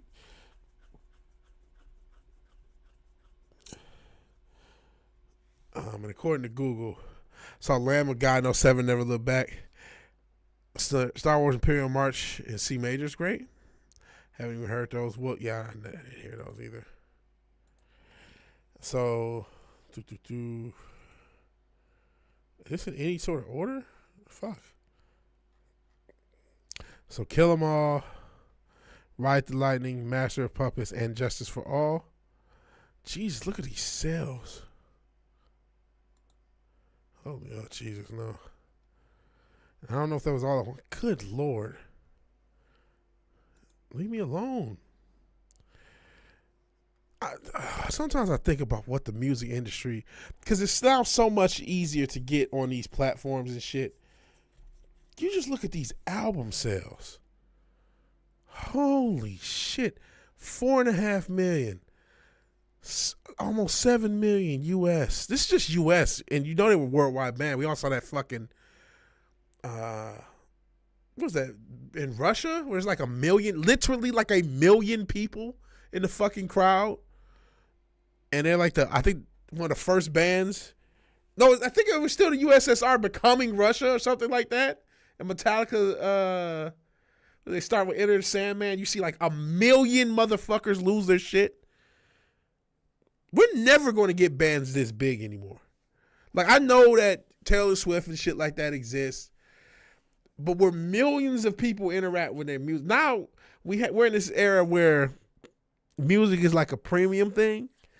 You know, concert tickets are like a couple $100, and it's more of a hoity-toity upper middle class thing. Like everything is becoming, right? And as they get rid of the upper middle class economically. But that's another can of worms. But going back to these album sales, nearly 8 million, damn near 10 million for Just for All, 9.7 million, 17,300,000 for the Black Album, aka Metallica. And here's the load and reloaded albums. Even these quote unquote fall off albums, 5 million, more like 4.5 million. Saint Anger, 2 million. It's starting to fall off pretty bad. Death Magnetic, another 2 million. Hardwired to Self-Destruct, this is most recent, of 1 million, and now 72 Seasons, which I guess is the recent one. Welcome to the modern industry, motherfucker. 373,000. That's probably Spotify streams. They got to do the add up. Welcome to the modern world, motherfucker. Holy shit, though. Your concert tickets are retarded priced. I've never seen. What do you mean? No, not Justice. You don't consider Justice. Well, damn. Just the first three. I think Justice for All is also thought of as positively, but what says no? Says it's the first three: Kill 'Em All, Ride the Lightning, Master of Puppets. Well, like I said, I like Injustice for All. But that's the only one I heard. Yeah, it was Russia after the USSR. Eastern Europe goes hard for metal music. I see. Pause. Have I seen Iron Maiden crowds? I have not. Entire country of Brazil comes out for the Maiden show. It's fucking nuts. Yeah, I knew what you were saying. All correct is getting crazy. How about a second mortgage to pay for your concert tickets? Yeah. Listen, saying concert tickets are getting stupid price. Yeah. They want $200. That's what, a lot of artists were having issues selling tickets. Pricing is a huge thing, man. We ain't got $75 to get into the door to see your fucking concert. I'll watch it for $15. That's just the truth. Some of you, I watch it for $25 maybe. Some of you artists, they used to make a lot more because they could get more people in the door. Yeah, $200 seems lame to see a light show with old dudes miming. Yeah. $10,000 to $300,000 for Taylor Swift tickets. Exactly, yeah. Those are real costs. $300 to $400. Yeah, these are real costs. There's a video of Nirvana freaking out about $50 tickets. Granted, you can scale them up. They're probably, with inflation, those are now probably like $150 tickets, which is still something to freak out about.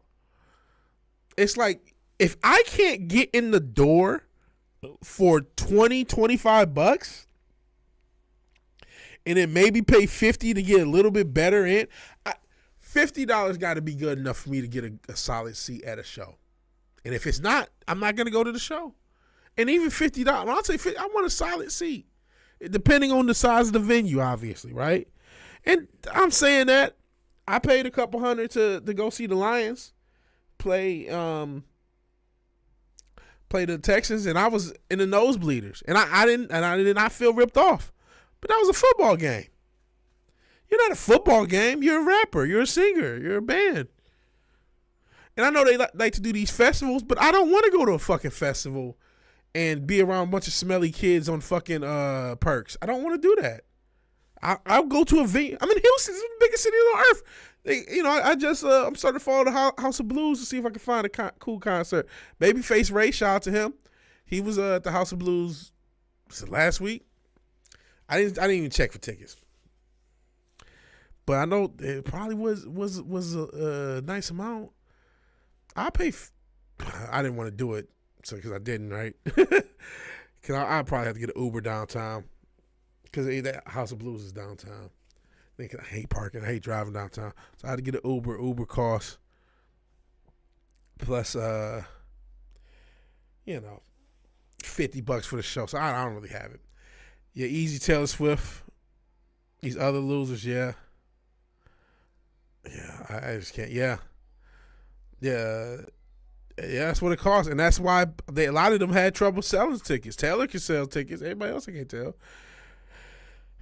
They probably do got to price differently in different locations. Even $80 is still a lot, though. You know what I mean? You see the Ginger Ed Sheeran talking about $80 in Croatia, or I'm not sure if it was in Croatia or somewhere else in Eastern Europe. Is Ed Sheeran still top of chart? I don't know if he is. I say 50 is reasonable. Dan Campbell, yeah, small time. I have no defense for that 12-minute onside kick. I did ironically call it, talking to my brother, but with the current rule set where you have to declare an onside kick, I have no defense for it. But I'm not going to shit on him because he's my coach, and this is the best my franchise has ever been. Because we're the fucking Lions, and up till last year, I thought we would never go to a Super Bowl. Dan Gamble, he just is what he is. We're 12-2. We still control our own destiny as far as the NFC. All we can do is our best. I don't know about the call, but I'm not going to get mad at him yet. He has so much goodwill built up with me. He can fuck up the rest of the year, and I'm still going to deal with him. Now, if he does that, next year I'm going to pause. I'm not even going to finish the phrase. Next year I'll be a little more pissed. But, yeah, wasn't the best call. He can get too aggressive. There's no doubt about that. There's just no fucking doubt. I'll probably pay $100 to see 9 Inch Nails. 2 listless.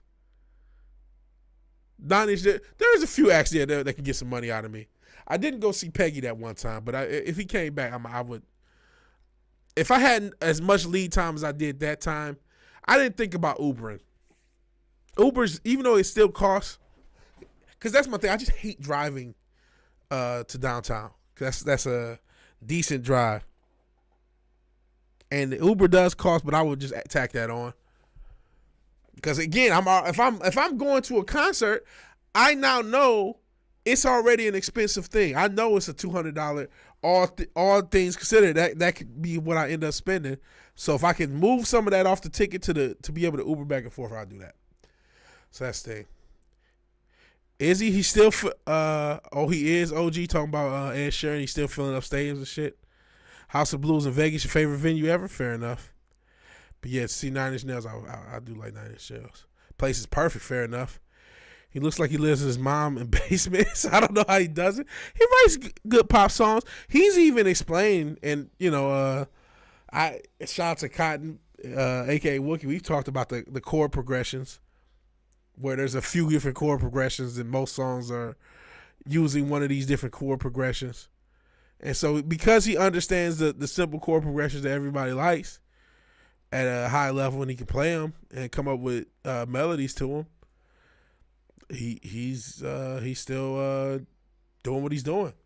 And I think the fact that he's kind of a weird and normal looking dude is the advantage. I think that's kind of the way. That's why a guy like Jelly Roll he's a star. Part of it is because he's fat.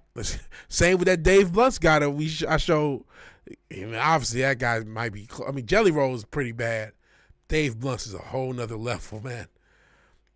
So I think Ed Sheeran looking, being this ginger kid, that look is kind of the appeal. He looks like, this weird ginger guy, but he can write these beautiful pop songs, beautiful, cheap and simple pop songs. He said look like he lives in his mom's basement. Been to 3 concerts, says Forbidden Ruin. Ozfest in Virginia Beach, 1999. Limp Bizkit, Power Man 5000 at the Virginia Beach Boathouse. And you were deaf for days after the Power Man 5000 show. Shout out to the 90s and the early 2000s. Late 90s, early 2000s. Was in your city. Okay, so it was in Croatia. Just beat the Eagles. I hope we can. I think, you know what, man? I don't believe in the Eagles. We might not even need to. That's my theory about the Eagles. I don't believe in Jalen Hurts. I don't. I believe in Saquon Barkley. I believe they are good enough. They could beat us. It wouldn't shock me if they were able to beat us. Nothing shocks me, right? I don't know what the NFL script is, but I just don't believe in Jalen Hurts. Not to throw the ball, I don't. Not to throw the ball. Not that they can't still get a team going, get score going and just run the ball down someone's throat and win a game. Should have seen Kiss on their final tour. I know Cotton's not a big fan of Gene Simmons. Oh, wow. System of a Down is touring with Korn and Avenged Sevenfold right now. Let's party like it's 2002. Saw Conway for 30 years, probably more in the States. Never went to a festival of a ton in the 90s, though. There were even tons recent era. Pre-pandemic, I know there was a lot of festivals, the Rolling Loud and some of these things, but I've never went. I went to Outkast concert at Pine Knob. I forgot what they call it now, in Detroit or in the Detroit area back in like the early 2000s. I saw Lauryn Hill in Columbia, South Carolina. Was it 2016? It was New Year's Day 2015 going into 2016 or New Year's Eve. That the only two concerts I've been to? Oh no, I went to Summer Jams in Detroit at Hart Plaza in 2002 and saw Alicia Keys months before she broke and became a superstar, and got to see Royce the 5'9", who had the same shoes I had on and signed like they had these different army balls or whatever, like these basketballs that had like join the army on it. They were like little small plastic basketballs. And he signed one for me. I don't know what happened to that damn thing. I kept it for a while.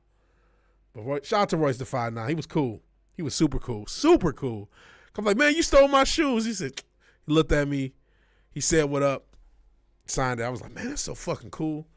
This is when Royce, I think he was on a major, but they had that shit. He had a cold ass album. That was a cold ass album.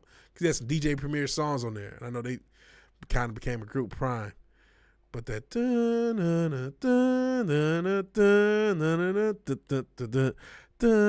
that shit was out. And I mean, I was a fan of Royce even back then. This is 2002. To show you how long he been at it. I'll show you how old I am. So that was a cool thing. I'm trying to think any other concerts I went to. The State Fair back in that day we had concerts too. Which I think, is there anything else? That might be it for me. Since Dildo can't stand festivals, why would I want to wait for a porta potty and drink for an hour, right? Yeah, that doesn't sound fun. All that remains, guitarist commissioned to go back to school when he complained about having to live with his parents and the shit pay. Yeah. Sheesh, All That Remains is a pretty big band. He lived with his parents. Fuck.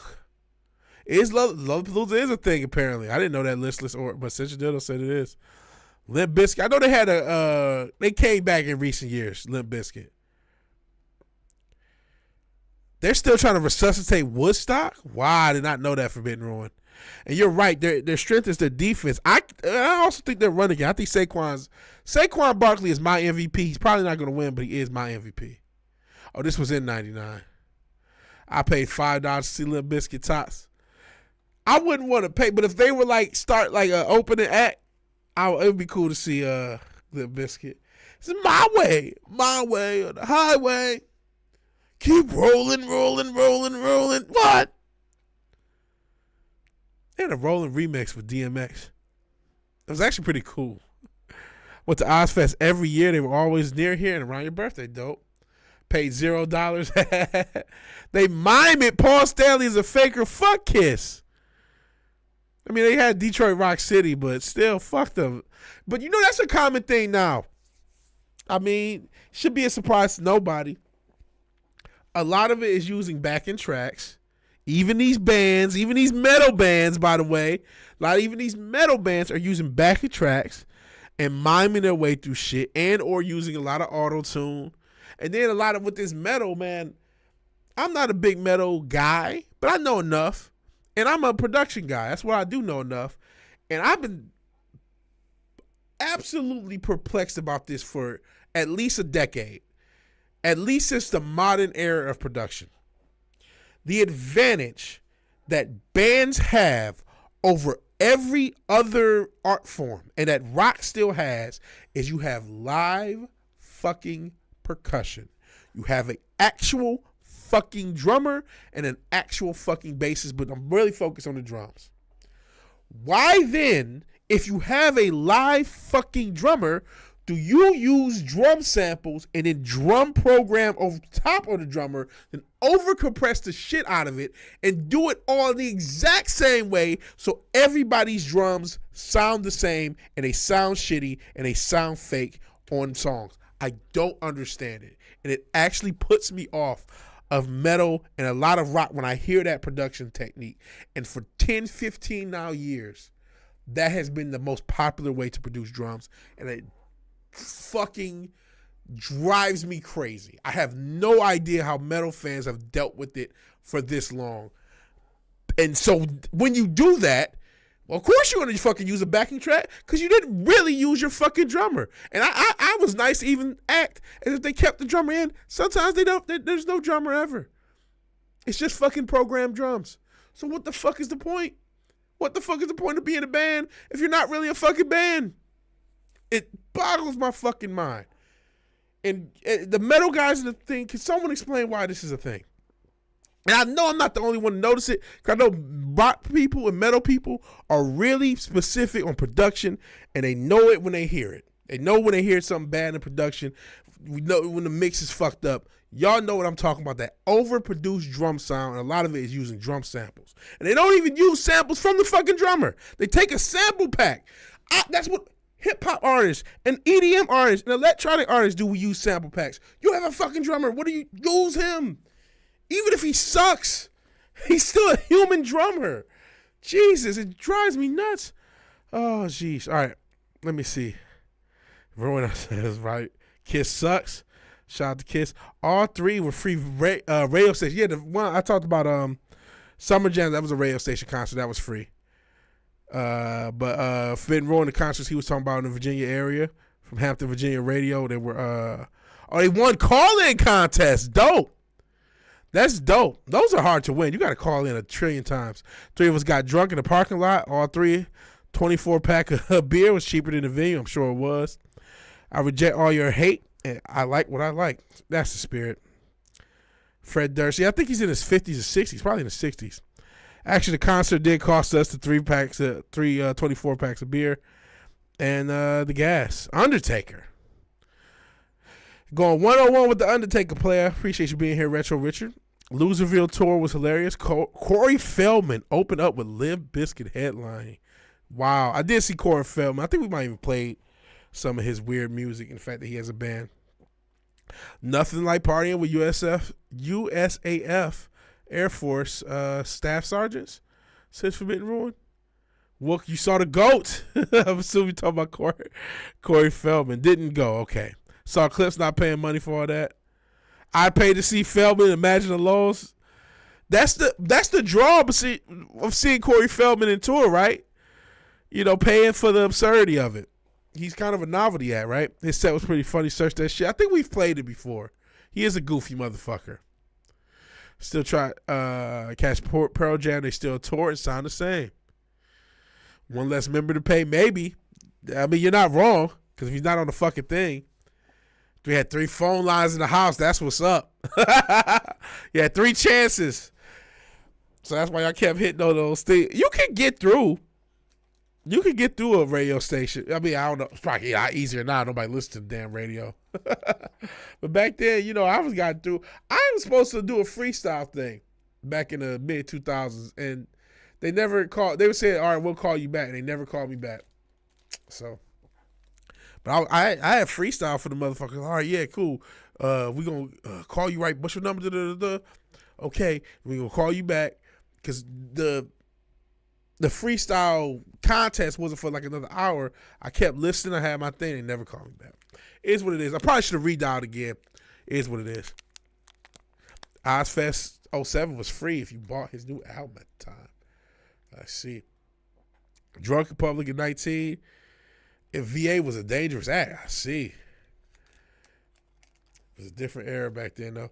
By the way, having issues writing Chafer, one of your characters, keep rewriting the first story to make it compelling to honest. I'm having issues writing lyrics. I don't know.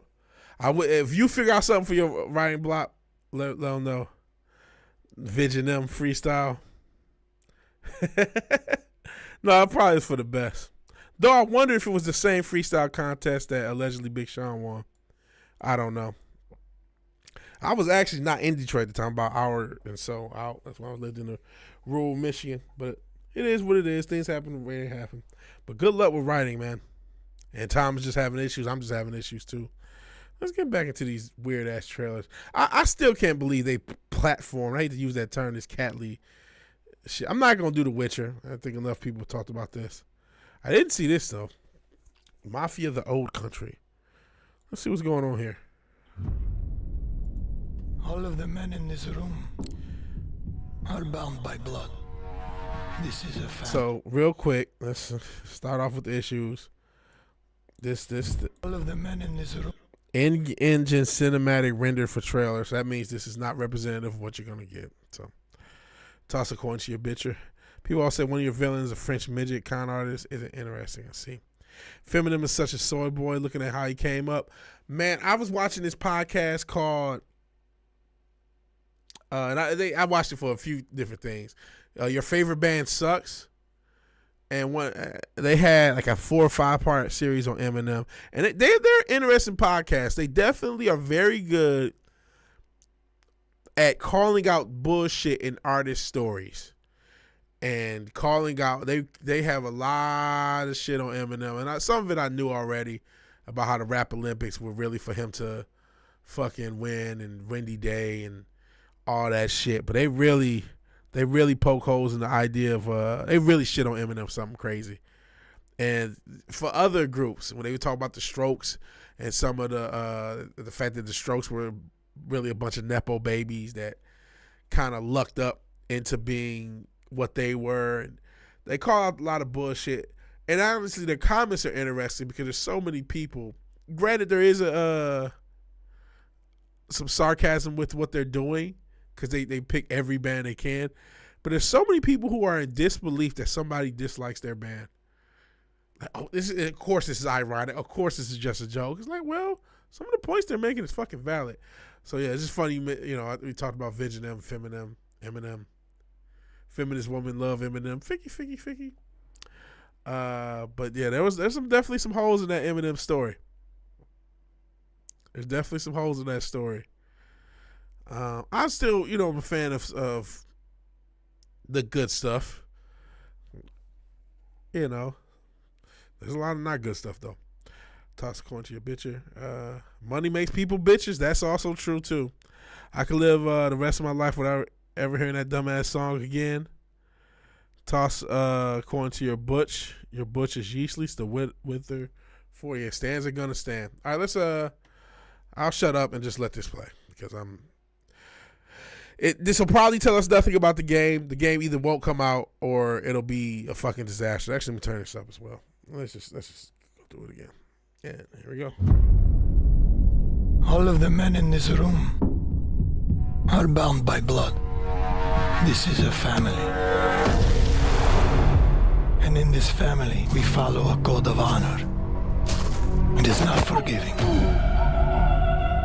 To betray one is to betray all. Do you wish to commit yourself, your life, to this family?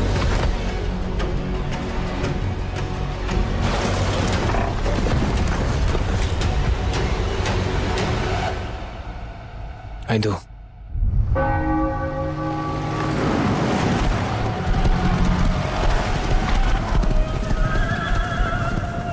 To become a man of honor, repeat these words. I swear my loyalty to this family. My flesh must burn like this saint. If I do not keep my oath.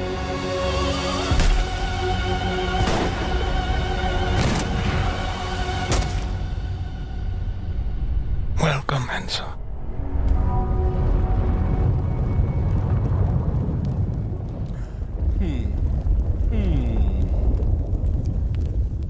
I definitely don't like not seeing any fucking gameplay. I very much am not a fan of no gameplay. But I know the Mafia series is beloved. It looks like an interesting story. It looks like they have a lot of CG in this game, which means this is a story, more than likely first person single player game. I really wish we got some gameplay. I really hate getting no gameplay. But that was interesting. It's a family. That was interesting. Miss a letter in The Witcher. Oh yeah. Oh, you say yeah. Witcher 4. Yeah, I'm not gonna play The Witcher 4. That was interesting. I hate having no gameplay, but it's coming out in summer. I don't know. What is this? Torah Origin, play that too. Okay, let's play some of this. But I didn't see this stage fright. What the hell is this? Who? Never heard of them. Oh, that game. You got way too angry playing that. That game turned you into a psychopath. What? You threw a right tantrum. No, I didn't. You said if I tried to pass you one more onion, you'd... I told you 1,000 times we didn't need any more onions. Okay, yeah, things did get a little heated. Oh, sorry. Excuse me. What did I miss? Shh, it started. Hey, you're blocking the screen. Rude. What is going on back there?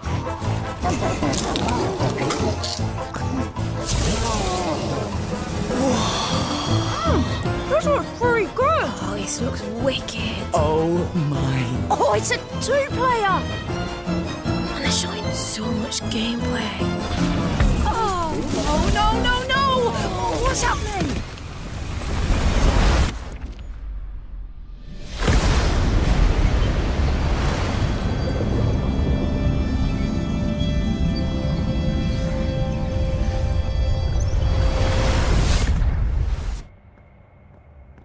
Drew, what was that?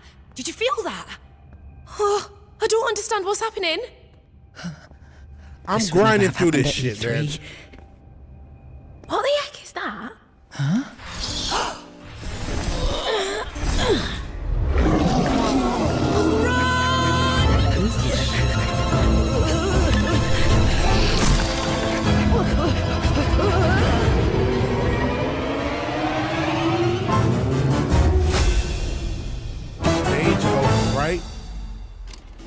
Stage of Fright. Hello Games. Fuck them. I think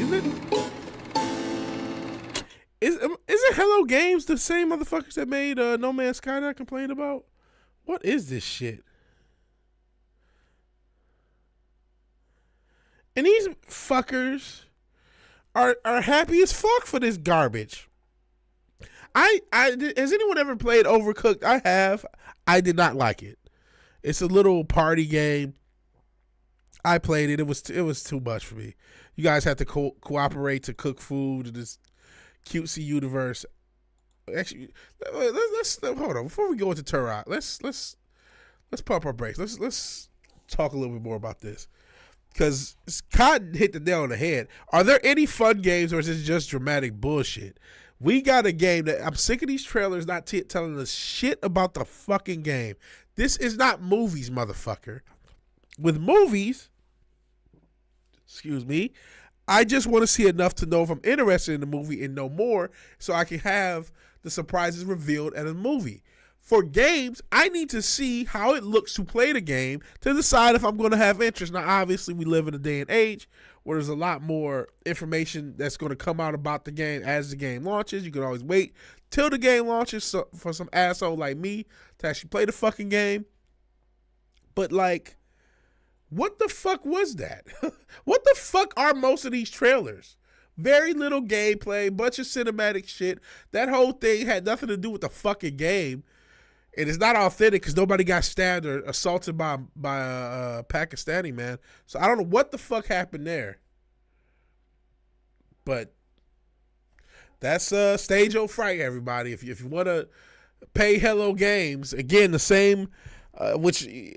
same shitty public. Well, I guess they're becoming a publisher. They used to be a game development studio, but because they sold everybody that early access bullshit, No Man's Sky, and all the stands forgave them, they can now publish some more bullshit. Fuck them. Fuck that game. I won't be playing it. And I didn't even like Overcooked. Like I said, Overcooked was overrated. And since you didn't say get the shit off the screen, I gave it its chance. What is it? Some bullshit. It's split screen bullshit. No, you're not meant to get it. You're meant to think it's cute and adorable and quirky and just like it because the same people who made that made a bullshit game a couple years ago. That's what you're supposed to do. Yes, it was a console Facebook game like shit. That's the best way to put it, Forbidden Ruin.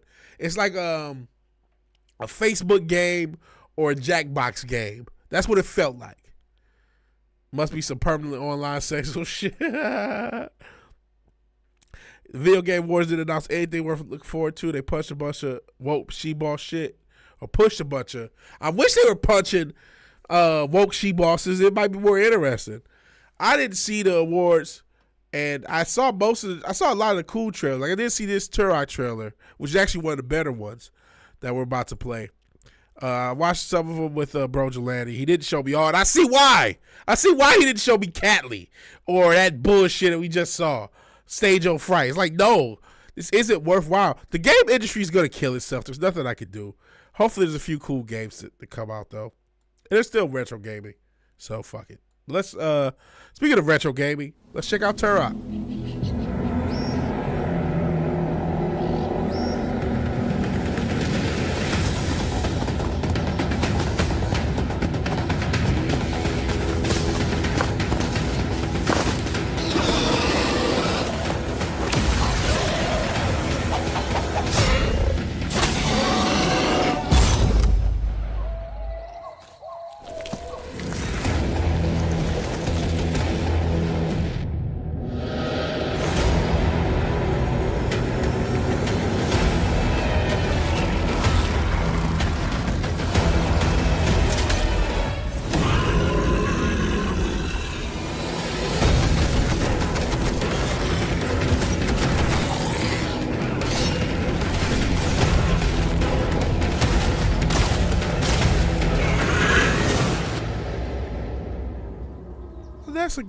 That's a fucking game trailer. How is that not every game trailer's true north? It's a minute. It's short. We don't got 7 minutes of like that fucking Witcher trailer. Short, quick cinematic. And then halfway through or whatever, we get some gameplay. We get some fucking gameplay. And that, you know what that does? That makes me excited. I'm gonna wish list shit. Fuck, I'll wait till it's launched. I don't know when it's coming out, but we get gameplay, and by the looks of it, you get 2 bits of nostalgia.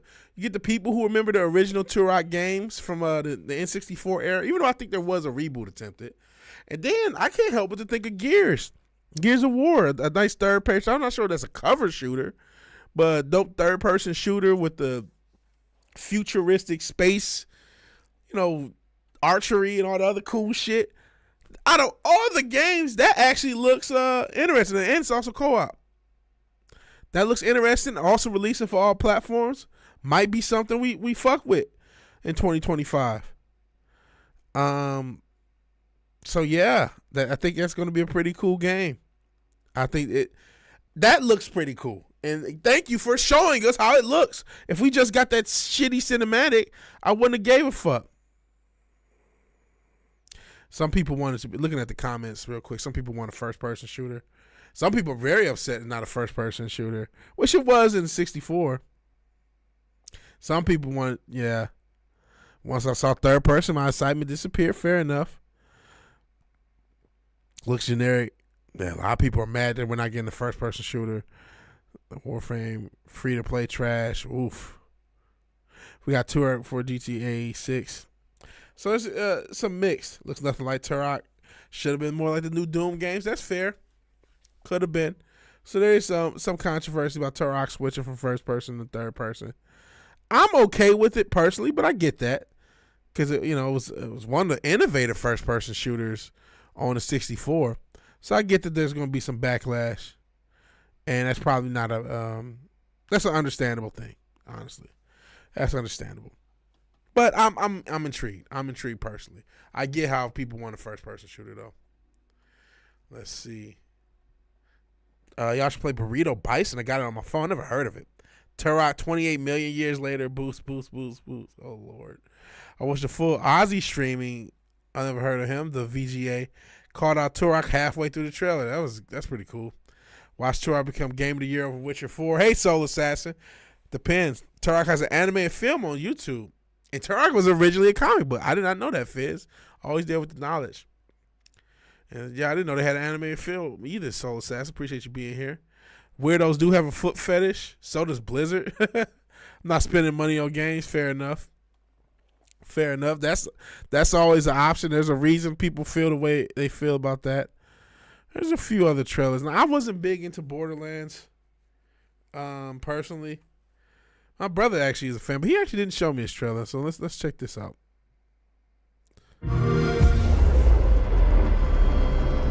It has a mix of, this is always important, mix of cinematics and gameplay. Not all footage appears in game. That's always shitty. That means there's trailer exclusive footage or whatever. What do you expect?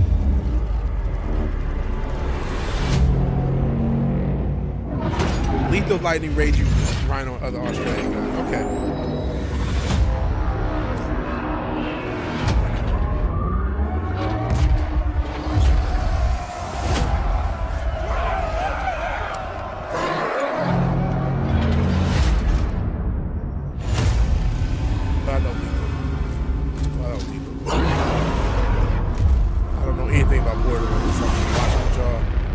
I'm actually using this as a smoke break while I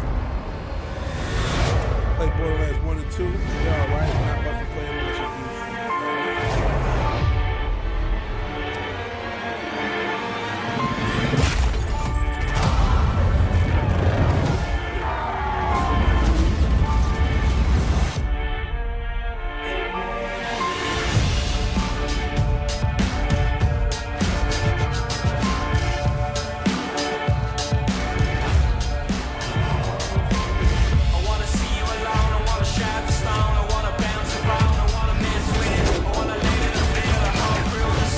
Is it kind of like an Overwatch type thing?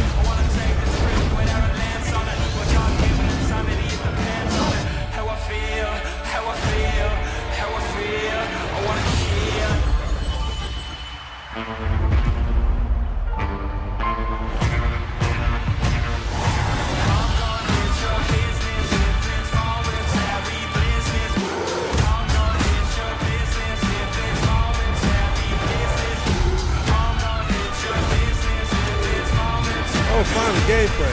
Took the whole trailer. You showed me half a second of it. I'm not too excited about this.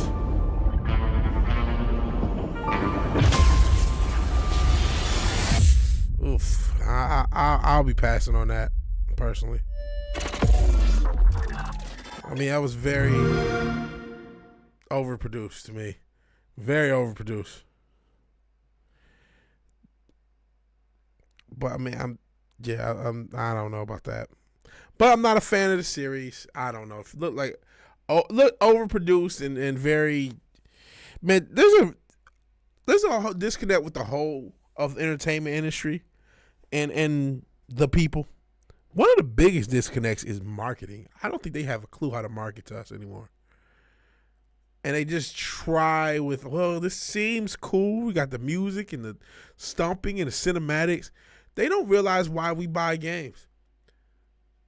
They have no clue why people buy video games. I didn't think it was this fucking hard. I thought video gaming had become such a ubiquitous part of society that even soulless corpos have played enough games to understand why we buy games. And it isn't because of overly produced cinematic I think they got away with that shit in the between 2005 and 2000, even to go as late as 2019. They were able to get away with just bullshitting us. They had a lot of bombs, but they were able to bullshit their way to success, and they're just not anymore.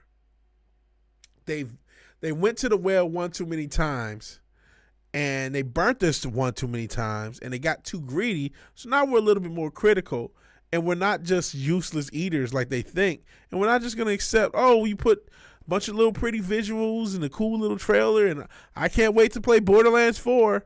No, I'm not playing it. Now, if you're a fan of the series, maybe you saw enough in that trailer because you recognize certain elements of it and it looks fun to you. But like, nah, I'm good.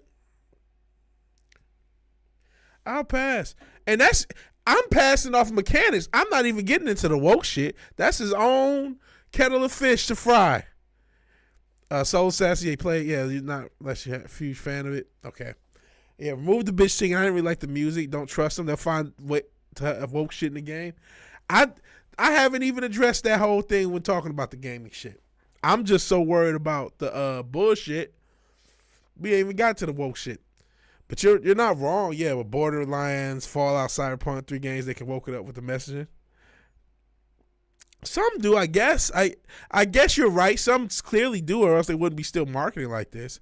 Greed, the want for more money is absolutely killing the game industry. You're not wrong. Look like a Fagwire ad, right?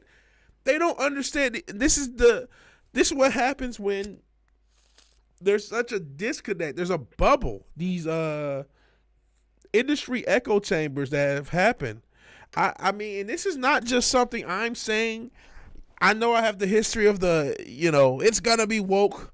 I've been an anti-wokey or anti-wokey or whatever. And so I get that that's part of the narrative.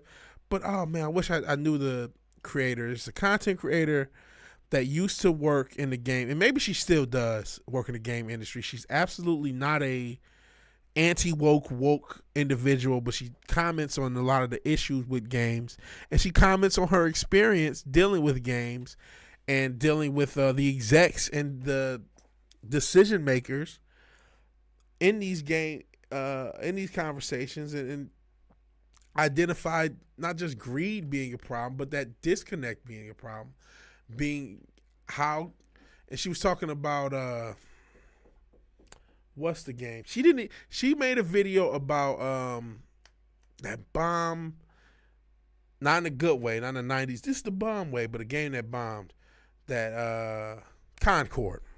She had a video talking about Concord. She didn't even reference the messaging so much, but talked about why it failed from a marketing, mechanic, and understanding what players wanted standpoint. How it just totally missed the mark. And she related it back to some of her own experiences. I wish I knew her name. Anita Sarkeesian. I remember that bitch. Me and Matt had the thing. What was Anita Sarkeesian? Was it Bree? You both I would fuck both of them because I'm not 100 guy desperate, but it's been a minute. But actually, shit, that 100 guy thing still traumatized my days. The wall crushed her. Yeah, I think she married herself, if I remember correctly. I'm not joking with Anita Sarkeesian. I really think she married herself. I legitimately believe that happened. We got a couple more I wanted to check out. I didn't see this one. This was not one of them. That shit, yeah, we talked about that earlier. I didn't know about it, Soul Assassin. I didn't know about it till they brought it up. I was here. I was going to talk about the fucking Lions and the Bills and how I'm still feeling excited even though we lost. And they bring up this 100 guy bitch. And we just talked about how disgusting that was. And the 100 men, shame on you too. This bitch deserved to be shamed and dragged through the social media streets. But so do you 100 fucking incels. Who, yes, technically you got some pussy, but you're still fucking incels. And you all ought to be fucking ashamed of yourself. And you all ought to be put down. I wish I didn't know anything about that. I wish I never heard about it. But everyone involved, yes, they deserve to die, and I hope they burn in hell. I'm exaggerating. I don't really want anyone to die. Though fucking 100 people is a good way to just die on your own because of disease. But speaking of disease, let's go back to these trailers. The continent of Pywell. A land soaked in blood by the battles of those who seek peace and those who seek to shatter it. Here begins the saga of the Greybeards. There are beings who brought chaos to Providence.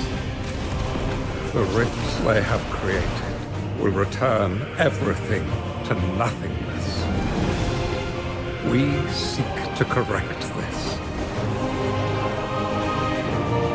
had my own mission, seeking out my Greymane comrades. Hey, there ain't no fucking What way. I can tell you Wait, now no, wait. is that this mission Wait, will no, wait. restore the disrupted province. There ain't no way. There ain't no way. There ain't no way. There ain't no fucking way.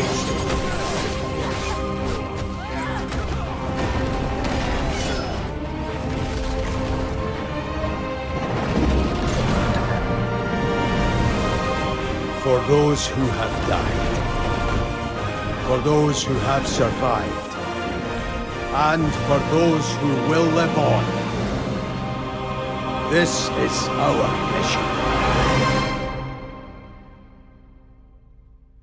Now that looks fucking cool.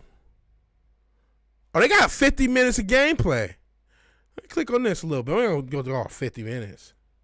If I never's are quite malleable. I just want to see what this world's like. I never even heard of Crimson Desert. Now, I don't know if this is Sparta. It almost feels like we're in Middle Earth. No one's here. Looks kind of dark here. I should look around.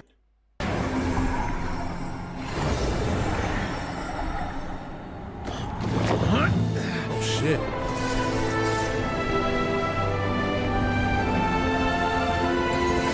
Oh shit. Oh shit. What was that? This is an Assassin's Creed type situation?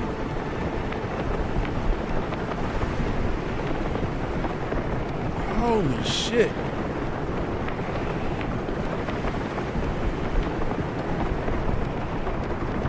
Holy shit.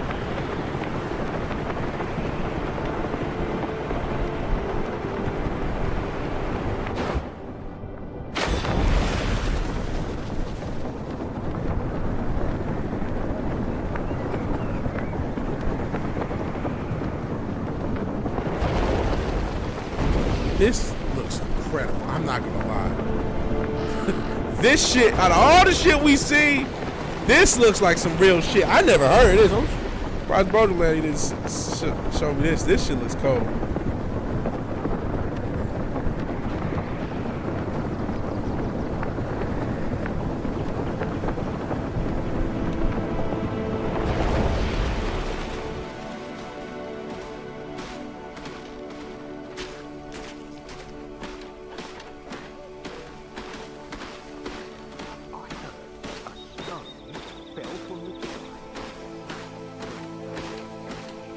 No, this is a game. This is a Grand Bull ad, right?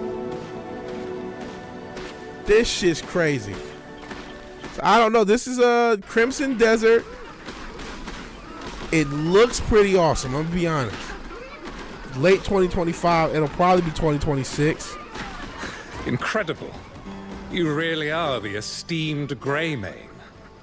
It appears the clucking of This is from months ago, so this already had a little buzz. It'll probably be 2026 before this is done. But it looks interesting. Out of all the shit we saw, I didn't know about this.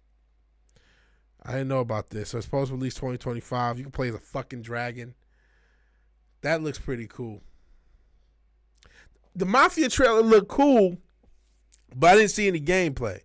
That's my only thing with the Mafia trailer. It looked like a cool story, and I'm cool to see a first-person experience from a game. I'm glad that we're seeing a little bit less of the fucking, even though that one game looked like that, but that Borderlands looked kind of like that.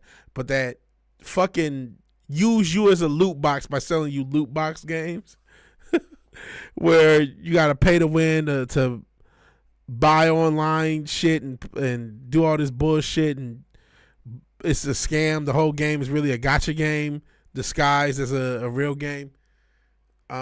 We've seen enough of that, and I think the people are getting tired, so I'm glad to see there's other experiences. So that's just Ninja Gaiden. Shout out to you, Wes, you're still here. I know you're playing through a different iteration. It looks like they're going back to their 2D's roots. I want to see these two trailers.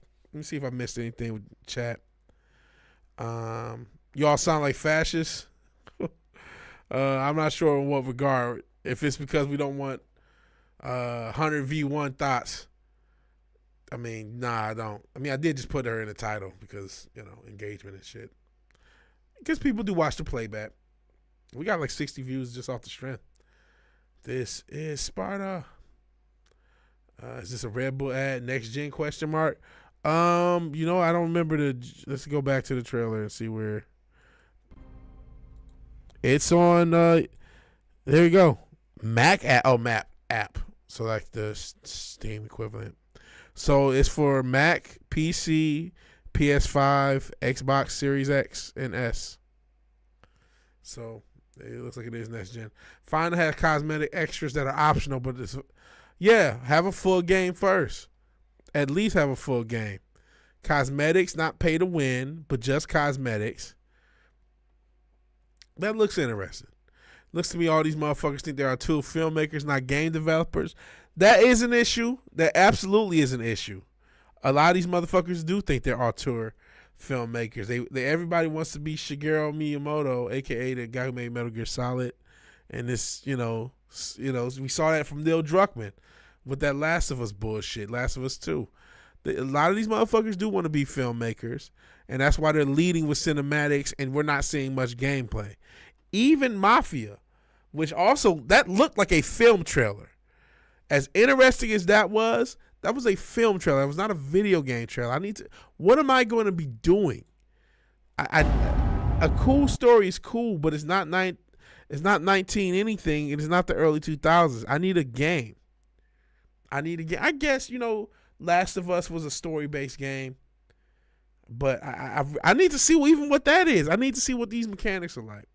Hideo Kojima. Okay, who did I say? Shigeru Miyamoto is fucking Mario, right? Hideo Kojima. I'm sorry. I'm sorry, Japan. Don't hate me. Fucking that up.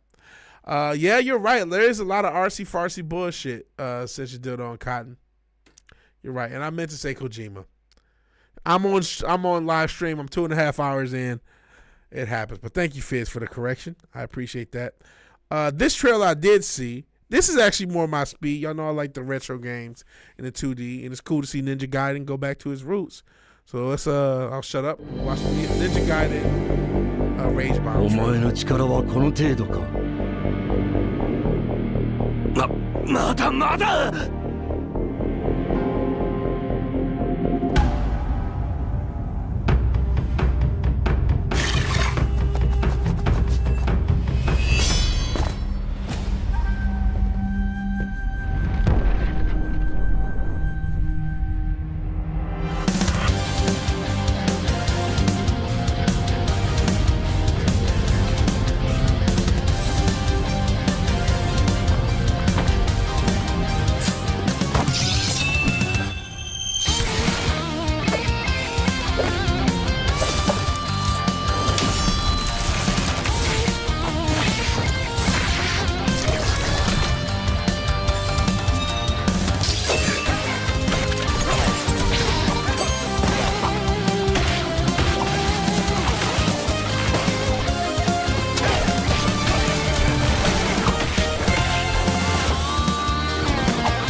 This is also one of the games I'm more excited about.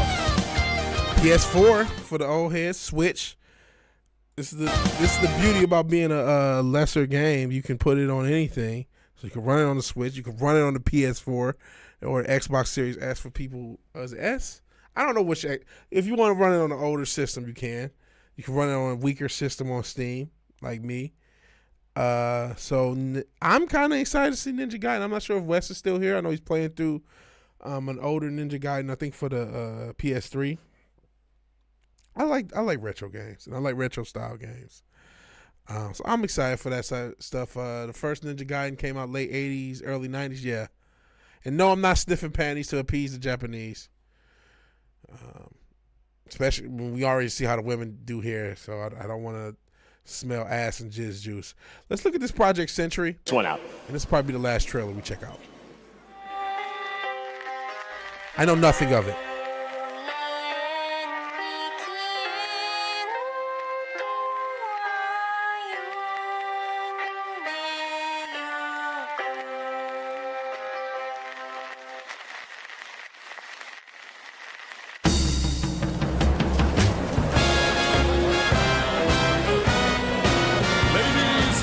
gentlemen, tonight I've got a little something special for you. We're gonna try out a brand new tune.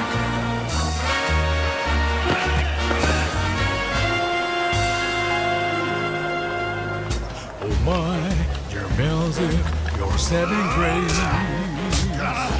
Let's sing together.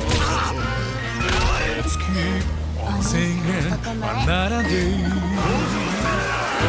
With music I'll never stray. Sweet as you're my life. For love music, let's keep on singing night and day. With a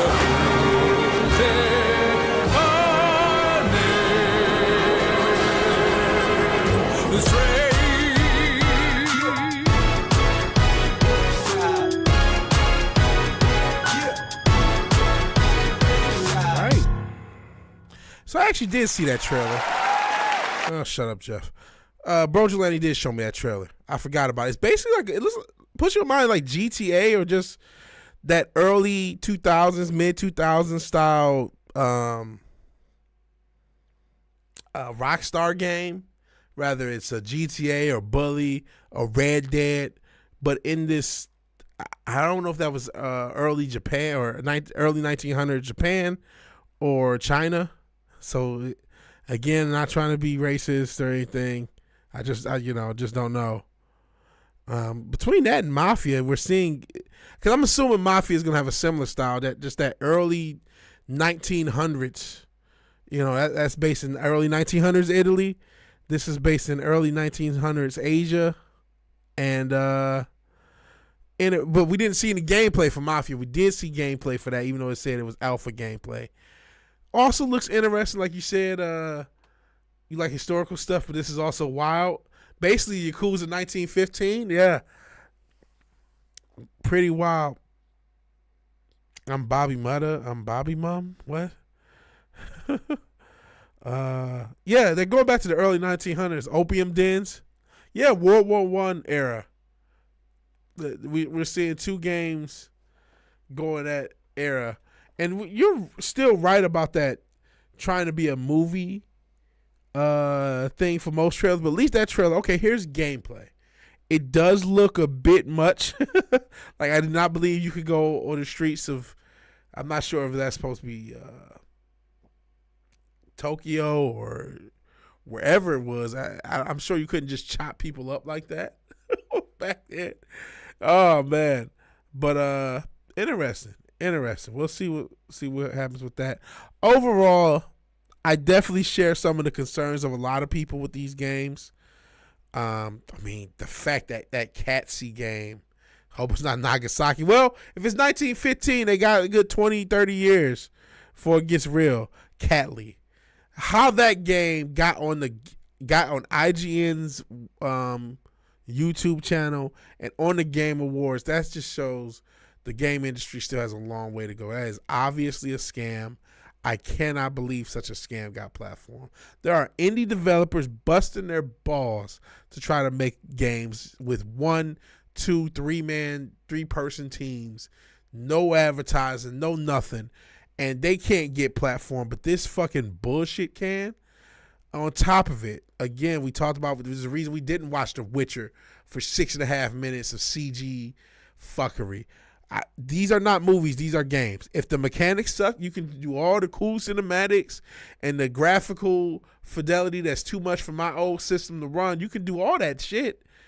But if the fucking mechanics suck, I'm not going to play your game. That's it. We're done. Yeah, criminals could get away with a decent amount. But I mean, just chopping people up in the middle of the streets, there was still a policing system. Like, you're going to get caught doing that shit, man. You can't just be chopping motherfuckers down like that, man. God damn. Motherfuckers was getting chopped down. Oh, man. Oh, Dispatch. We didn't show that trailer. Let me see if I can find that. That looks fun. If you like those Telltale games, interesting Telltale game, and that's the type of game where the cinematics and the story are a little bit more forgiving if you remember that style of game. Now, Telltale obviously went out of business. It looked, I think, twice, maybe 3 times. But people from that company have come together for a game called Dispatch. Let me make sure I can get through all your comments first, and then we'll see this trailer. I thought that was going to be the last trailer. I do want to show this one, too. And sheesh, I had other shit I thought about playing, but maybe tomorrow. Hold on. I got just managing my tabs here. Oh, shit. All right. So, the good old days we didn't have to dig shallow graves. Reject modernity. Embrace tradition. I don't know about that. It's not fun. The story sucks. Mechanics sucks. Yeah, that's the problem. They did the Expanse Telltale, which I did think might have been one of the last things Telltale did was that Expanse Telltale.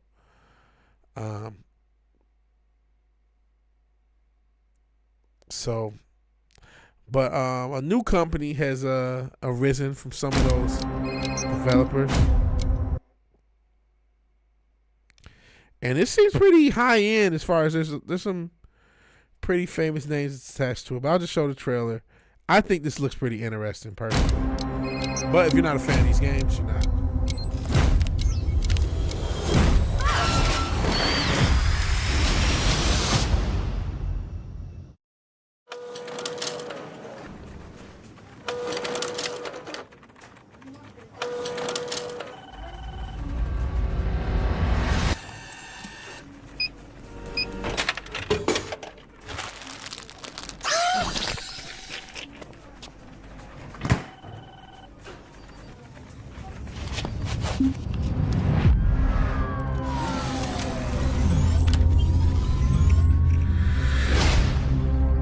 You're Mecha Man.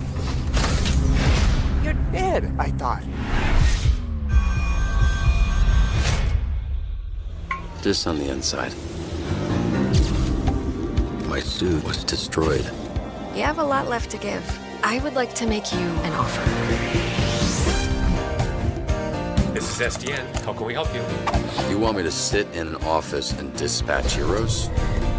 In exchange, we can make you Mecha Man again. Washed up dad bod superhero with no superpowers. Can't wait. Whenever there's a crisis in the area, we get a call, and guess who answers? Me. Too easy. Oh, you shouldn't have done that. What are you doing, Invisigal? Is that your car? I don't have a car. That's gonna be a weird insurance claim. The way things are going, I'd cut the whole damn team. You might get copyright struck for this song. All of you in this room have set this program ablaze with your bullshit. You're right at home behind that desk because you're no hero. You're a nerd playing a video game in a suit your daddy built.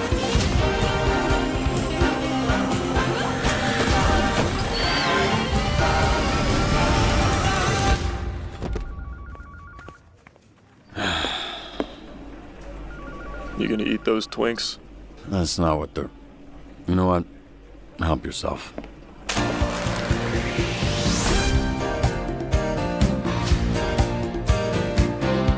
What's your name, little guy? My name's Beef, and I'm naked. Oh, no, I refuse to believe that's what he sounds like. So, a little more mixed on that. Like, okay, that was obviously extremely story-based. Yeah, literal Batman. And as I watched it the second time, I did see some of that cut. Here we go with the man hater shit. Here we go, the woke shit. Oh no! But I thought it was shocking when Telltale went out of business. Right? It was very shocking when they went out of business. I like the animation style. It's an interesting story and premise of this once former superhero who can't be a superhero, so he has to join this dispatch group.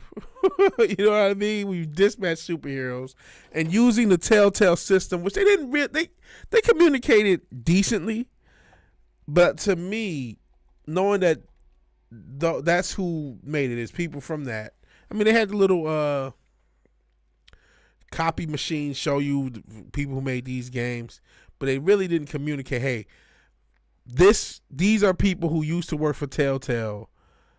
They are working on this game. So it's a Telltale style game, and it's now I'm looking at Reddit. They call it a police dispatch management sim. I do have an interest in that, and again, knowing the Telltale mechanic system, for those who don't know, it's kind of a choose your own adventure game where you don't play it out, but you make decisions. It's point and click, and things play out based upon the decisions you make. And The Walking Dead was a very popular game. It was helped obviously by the series, but that was a very popular game. There was a Batman Telltale game. There was a bunch of, you guys mentioned the Expanse Telltale games.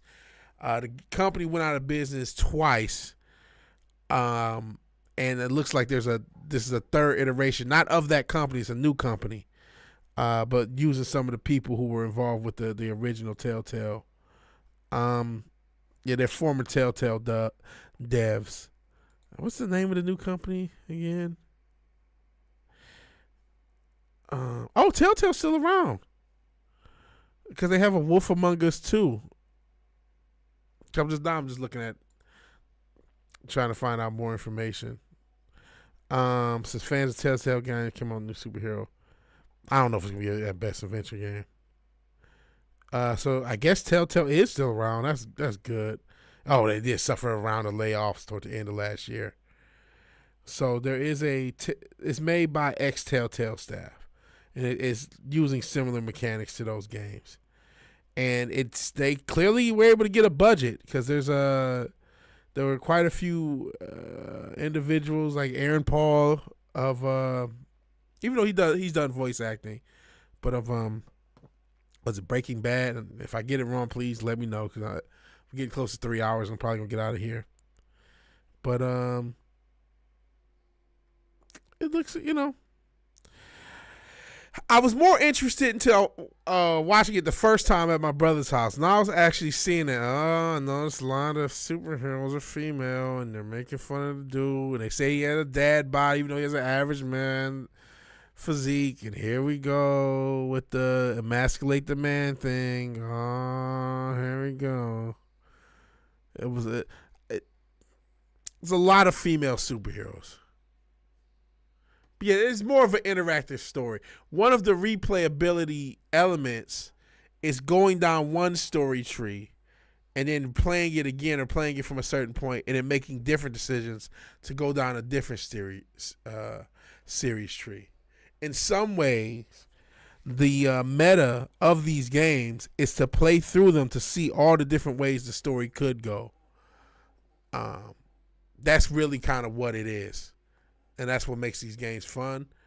But, the companies went out of business a couple times, and now here's another one. Oh, man, I really wish it wasn't woke. I really wish it does. I had a lot more excitement until I realized. I thought, this is a funny premise. This seems to be well done. Basically, like you said, interactive story. I don't know. Yeah, another strong woman Cuckman story. Get the baby oil. Telltale developers also made Immortals of Avium, which was bad, focusing on graphic despite game play. Yeah, purple hair. There's a lot. Like even that's muted because I like Run Like the Wind, but let's not get in trouble.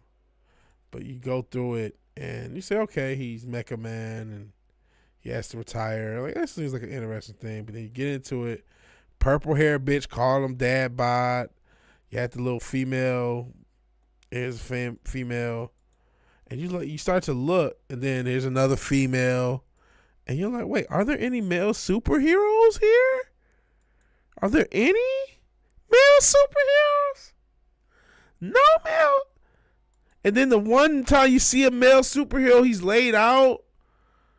Oh, come on. No, don't be that. Don't do that. Not that the chick doesn't get fucked up, too. But, no man. Here's another male character holding a fucking dog. Let's feminize the male. The main character is not really a superhero. And then, they have the actual Batman, which is kind of funny, but he's just a quirky character. So you do, this was pretty funny. You do wonder about the rep, and it's like, no. The rep the entertainment industry has is, it might be woke, probably will be woke. It's pretty interesting. We're in a trailer about a superhero squad, and the only active male member of the superhero squad shown in action is laid out on a car. And all the female characters are the ones that actually getting the action done. It's if it was one or two females and some men, that would make it more interesting. Maybe it would be better as a series or something else. I'm looking in the comments. Maybe this would be a better animated series than a video game. And that's another weird thing. Moist Critical was one of the, and Jacksepticeye, I'm not familiar with him. I do know who Moist Critical is. So it was a mix of actors. And then somebody named like Dot Patrol or something. Hold on, let's get back to this. Make sure the voice actors. And then even this, look at it. Female character bullying the male character. Okay. Oh shit, Jeffrey Wright, Laura Bailey. Dot Squad. Who is Dot Squad? Moist Critical and Jacksepticeye. So they got YouTubers, actors like Jeffrey Wright, Aaron Paul. Laura Bailey sounds familiar. And who the fuck is Dot Squad? I'm scared to type that in my algorithm. I already typed in Lily Phillips because I had to put it in the title. I don't want to fuck my algorithm up any more than it is. Jeez, I feel a lot worse about that. I haven't watched it the second time. A lot worse about that. I wanted to be more excited about it. Is that squad on YouTube? What is this? Oh no. Okay, well, I looked up Dot Squad because I'm like, what is Dot Squad? And they are, oh no.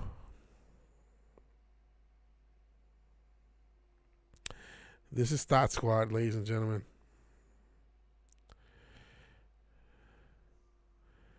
What is this shit here?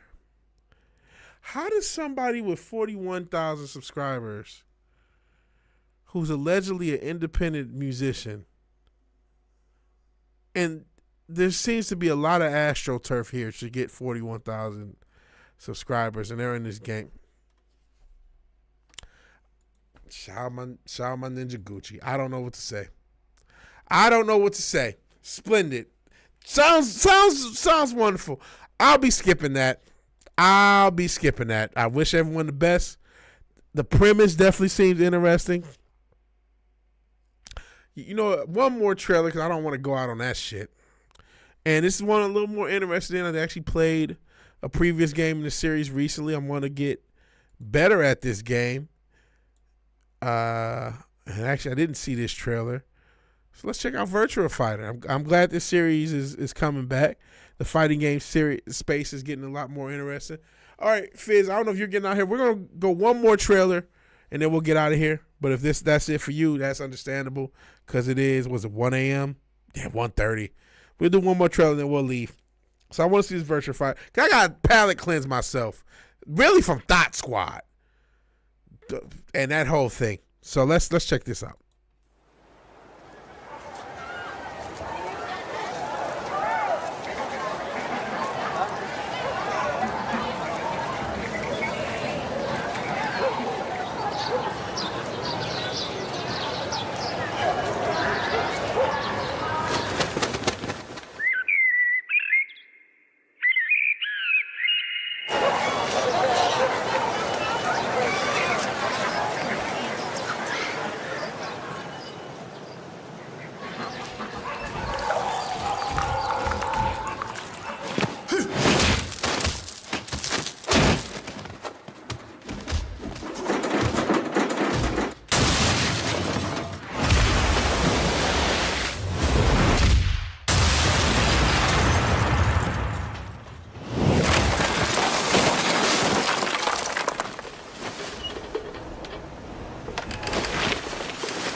I don't know. I want to be more excited for it. I mean, I guess they did a VF Direct, and there's more to it.